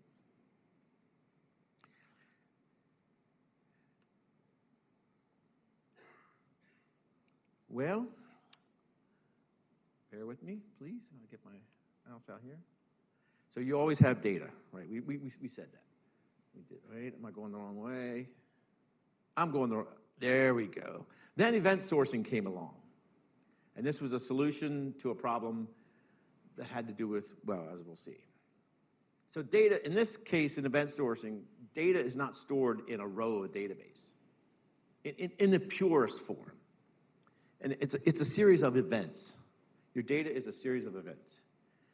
It does not require a relational database. And it uses, the primary part is fast writes and slower reads, as you'll see later.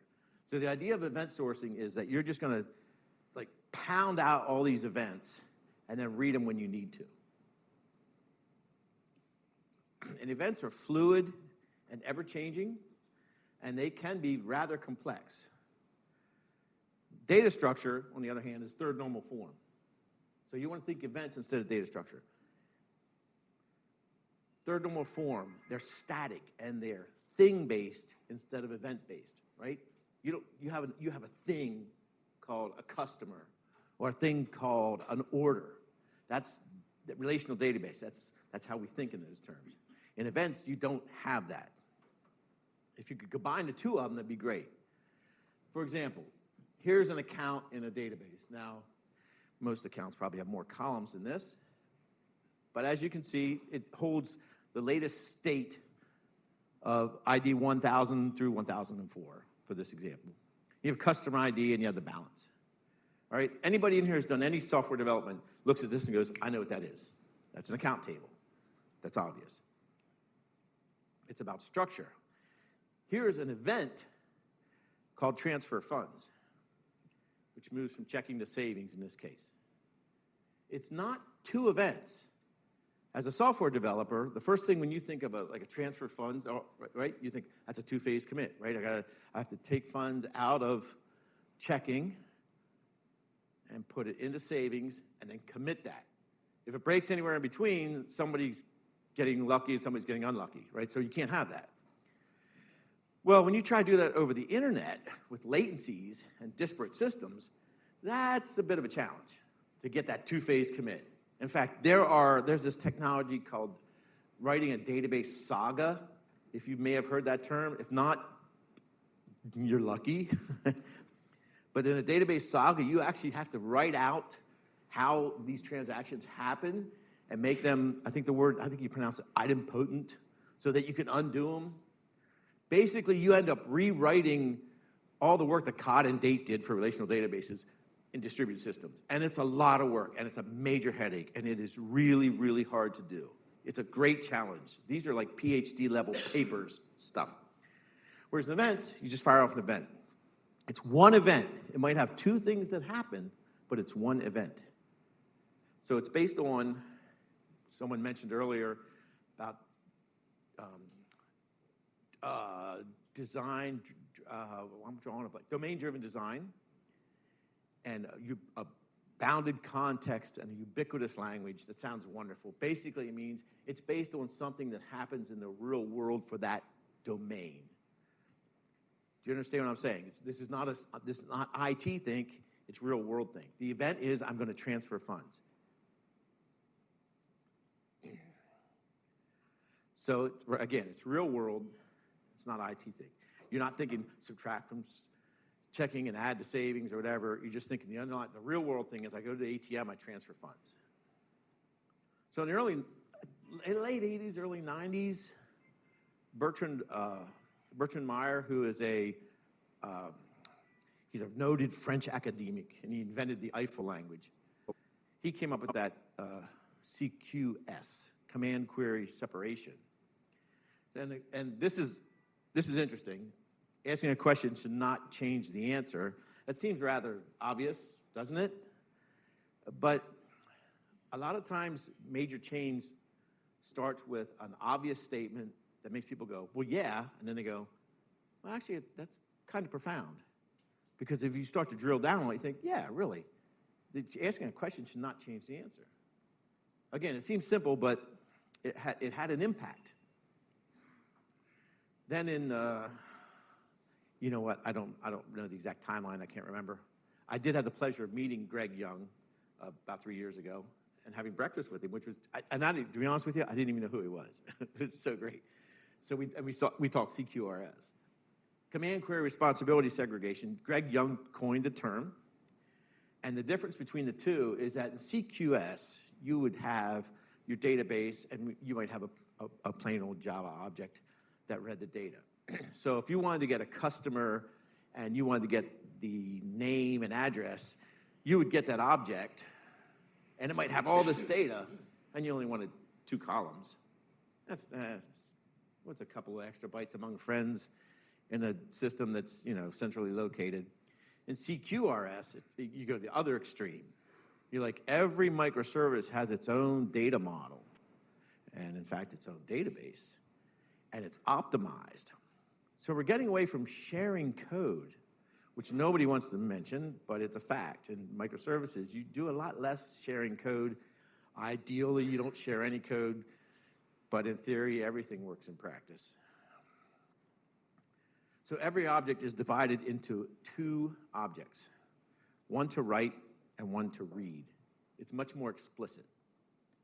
So for every read instance you have, every microservice that does a read, you have a data model. And it's not based on your relational database. It's not based on a NoSQL database.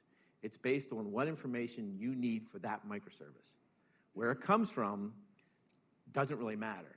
It's germane and succinctly linked to that microservice and nothing else. That is one of the important things to keep in mind about data and microservices. You don't need to be sharing, hey, we have a library here that has the model in it, you can use it. No. I don't need those extra columns. So let's take a look at a very basic example. And you might have an account in your code and your data, and that's what you use for writing. So earlier we saw the account. Remember? With the account table. So maybe you write that. Okay, maybe you update that. But you do it via an event that says account added. Or maybe one event is customer added new location instead of new customer. Because it's not a new customer, it's a new location. So when you define events, you can do that. You have the beauty, you have the luxury of doing that. That's up to you. So right there, you can see that as you look at events, they're going to have some real-world context to them. Like, if you go into a relational database and look at a customer file and there's 7 locations, you're like, well, there's 7 locations. And you might have a column for when created or whatever. But when you go into events, it's like they added a new location on this date. That's kind of real obvious. So in third normal form, you have relationships, and performance can be a problem. Complex queries and standard objects mean getting a ton of information to show a little bit of information. This is quite common in object-oriented and monolithic or SQL-based systems. So data transfer objects were created to get the data. And we talked about this earlier. So this basically says generate the data through a data transfer object. But distributed systems bring complexity. So now what we do is we take and we create separate data stores. So now we have a write data store, and they have a read data store. And you're thinking, well, that's just what a data warehousing is, isn't it? Or isn't that just like a separate database to read from? Maybe that's kind of where it started. But remember, a microservice is a very targeted implementation within a bounded context. This is much more complex and harder to create. Don't be fooled by a diagram that just added one number 10 can. This is my favorite example. You might have a read one, read a list, and a search. Let's say you're a large online retailer that started out in selling books, for example. So you go to this website, we'll call it Amazon, and when you log on to Amazon and you're going to buy cabinet inserts for your kitchen so you can store stuff. I'm in the process of remodeling my kitchen. So you go in there and you go up to the top of the search and you type kitchen cabinet inserts. And what do you get? You get back a list, a search list. Okay, that might be one microservice. That's all it does is return a list. You say, well, that's just a query. Well, not necessarily, because I don't need all the information there than when I read one, for example. So I get a list, and I can page through it, and I find one I like, and then I click on it, and then what happens? Then you go to a detail page about that one specific insert in this case. So that's where that microservice might be. It just gets one record. And you say, well, why don't you just use the same one? Okay, number one, you don't need to get all the data for the list. So that's a waste of time, a waste of money, a waste of throughput, et cetera, et cetera. Number two, the list to read one ratio is probably going to be 2 or 3. In other words, people get a list and get a list and get a list, maybe page a couple times, and then find the one they want. So I did maybe 2 or 3 calls to the one microservice, where I only did 1 call to the other one. So when it comes to Black Friday, before Christmas, and everybody's shopping online, or no, better yet, Cyber Monday, when everybody's shopping online instead of working, and everybody's hitting it, and most of the people are searching, that microservice can scale up, and the other one doesn't need to if it doesn't need to. Do you see what happens there? You're separating your processes out. Well, in Cqrs, you're going to separate your data out too. For example, you might use NoSQL and events and SQL for reads. So why Cqrs? Number one is performance. The number one reason is performance. And you have these. So distribution. You can distribute data on its own. So integration is key here. You can integrate data and distribute it the way you want to without affecting your main data store. Number two, availability is helped because the data isn't in one place. Now, the single source of truth is in one place. And in this model, that single source of truth is where the events are stored. You could always go back to the events to find everything out. That's the single source of truth. Everything else is suspect. is best treated as old and suspect. That really is the mindset you should have. That is how you want to code. Don't trust it. Sorry. This is not for general ledger systems. This is for selling kitchen inserts. If we say there's 17 in stock, and the time you place the order, there was only 15, you're probably okay. I got on a flight one time, and I walked up to right before I got on, I said, can you change my seat from 31A to 17C so I can get an aisle? She's like, sure. So she changed it. I got on, I sat down. A couple minutes later, a lady walked in. She said, I have 17C, and she showed her ticket. We both had the same seat. What happened? Eventual consistency, distributed data. It reared its head. I got they didn't, you can't trust the data exactly. I had to move back to the seat I had. So it's like no harm, no foul. Depends on what you're doing. You can get away with it, but you have to know that. Analytics is great because if you can go back to the events and you can look through them and analyze them at your leisure. And availability, because the stuff is like you have it right there. You have a microservice and you have the data right with it. Okay. When you have many and diverse uses is when to use Cqrs. Uses and users. When it's many users, many uses, and very diverse of your data. When you have a task-based system where events make sense. And when read performance is paramount. If you are running a general ledger system, and face it, not a lot has happened in, two-column accounting in hundreds of years, not a whole lot of exciting new, discoveries. And you're running it on a mainframe or a mid-range or even a local area network, whatever, and it works well, and that's all it does, you probably don't need to do this. And if you don't need to, you should not. This is for high-performance distributed systems where you need to do it. That's just the honest truth. Let's talk about events. The single source of truth is the right data store. It could be a SQL database. You're not limited. And it can be reconstructed from events. What I mean is, if you're going to write a bunch of events, at any moment, you can reconstruct the state of an object by going back to the very first event and rolling forward. So if I have events that says create customer, and then invoice customer, and receive payment from customer, and I have 300 events, and I want to know the state of that customer, I go back to the events, and I start at the beginning and roll forward, and it's like a tally, it's a ledger sheet, and you come up with this customer owes us $300. Then you create your read data stores. This has some advantages besides just performance.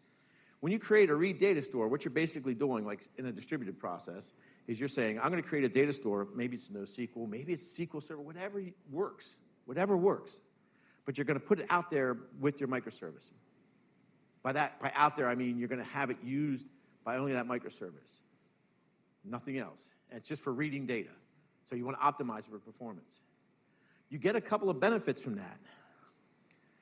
One, in a loose kind of way, these duplicates are kind of, sort of, a form of backups to one another.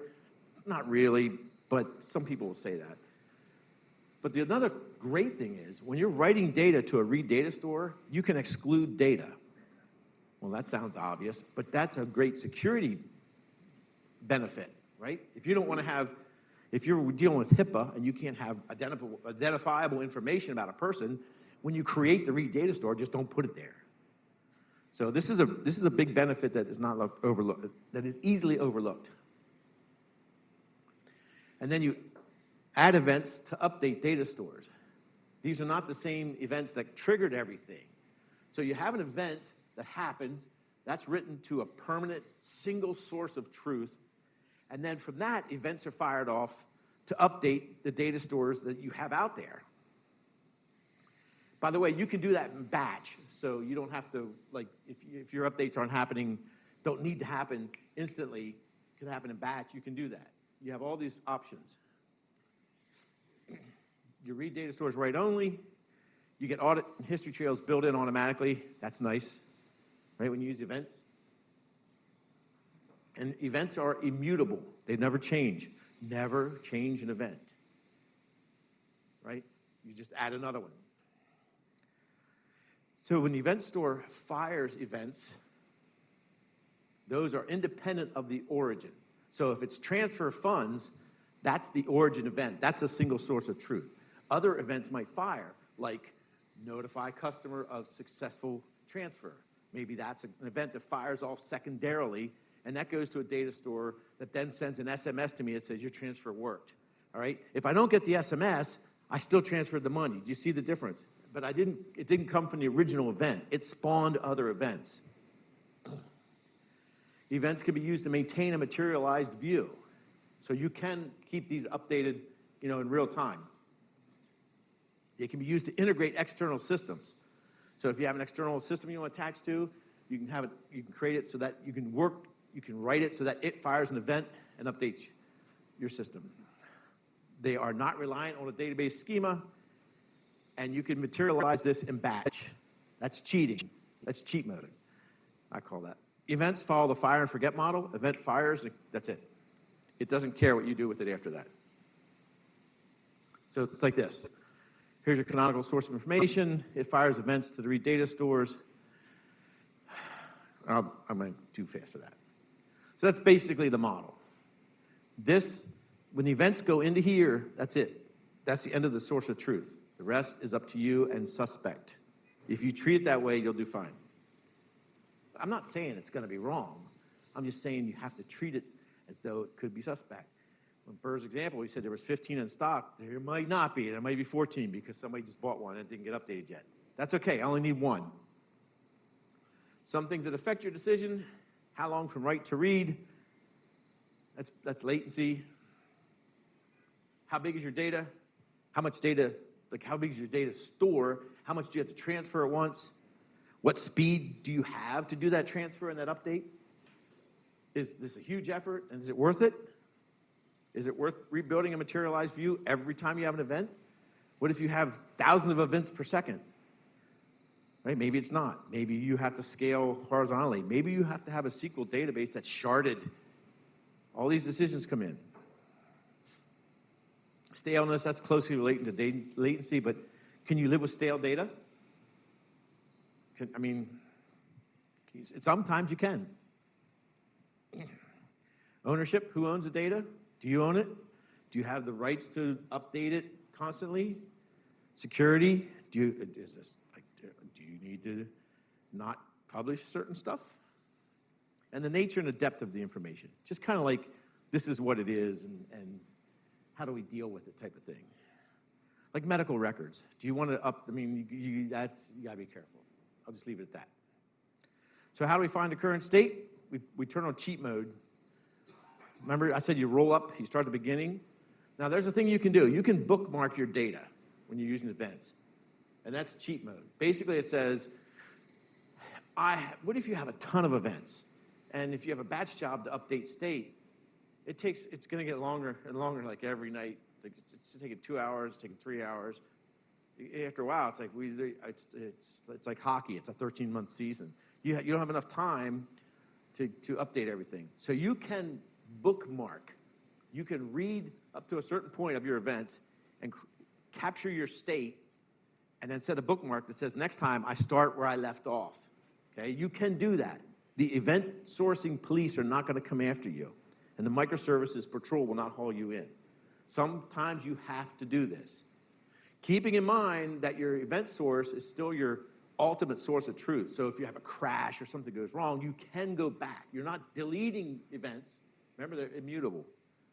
But you can bookmark. And, it's like any job that you have, you can make sure that it runs to completion and, there's no errors and things like that. You can have confidence in it. Some considerations for Cqrs, it's complex.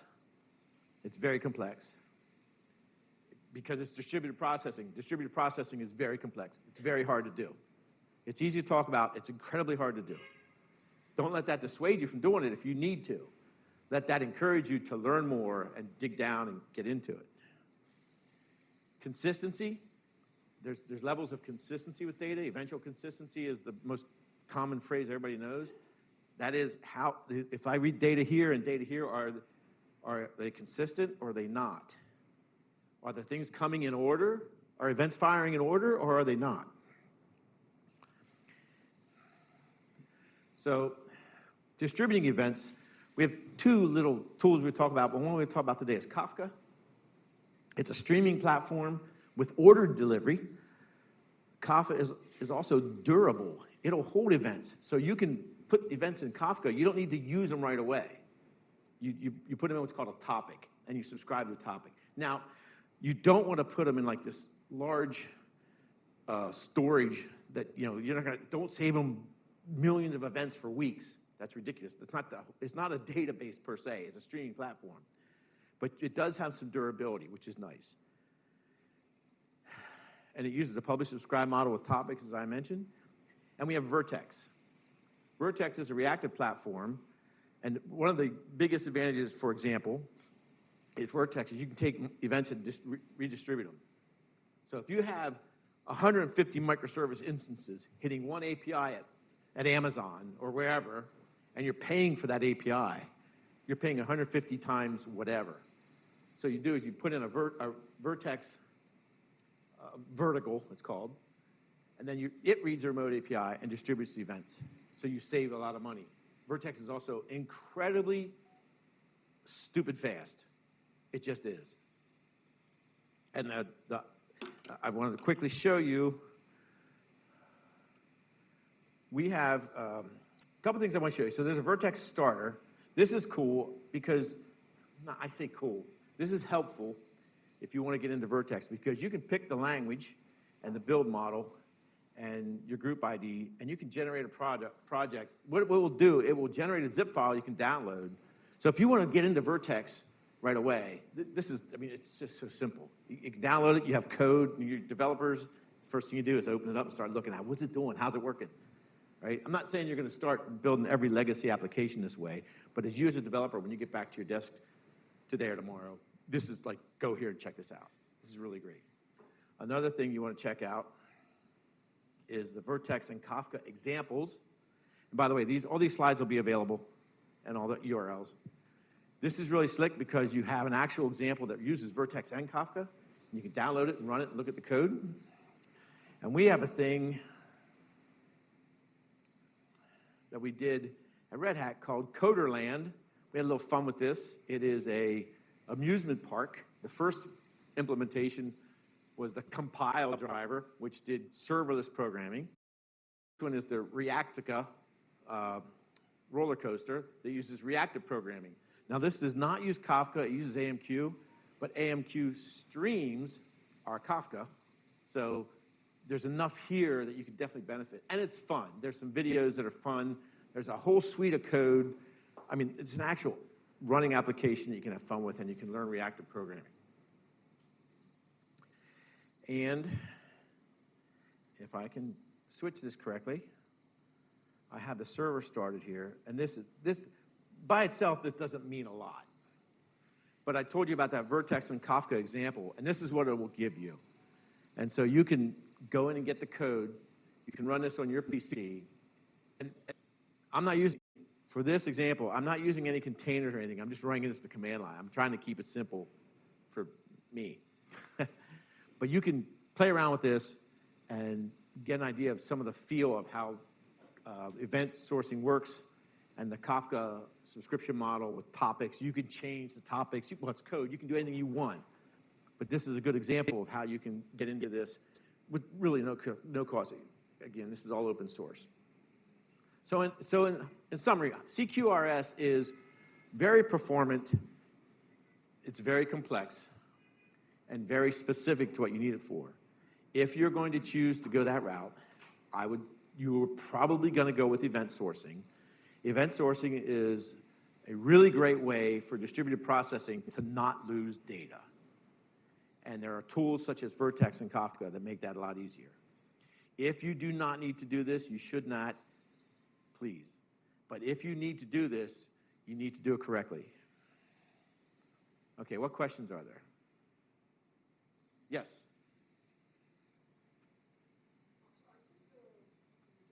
Hold on 1 second. I'm coming over. Okay, we're getting a microphone over here. Who was it?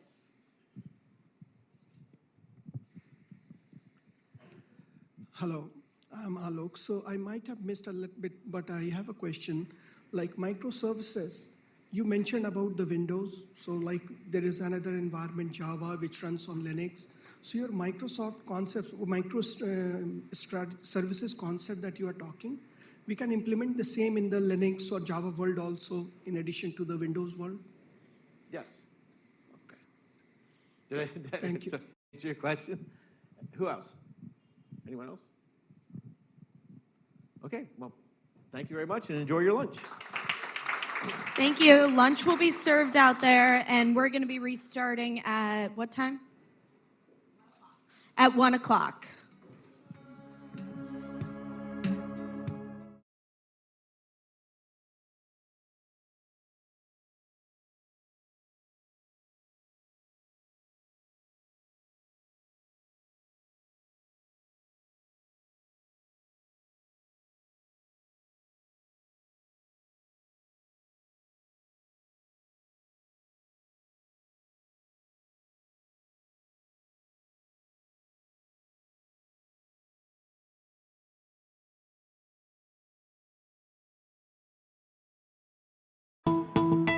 This live webcast has now finished.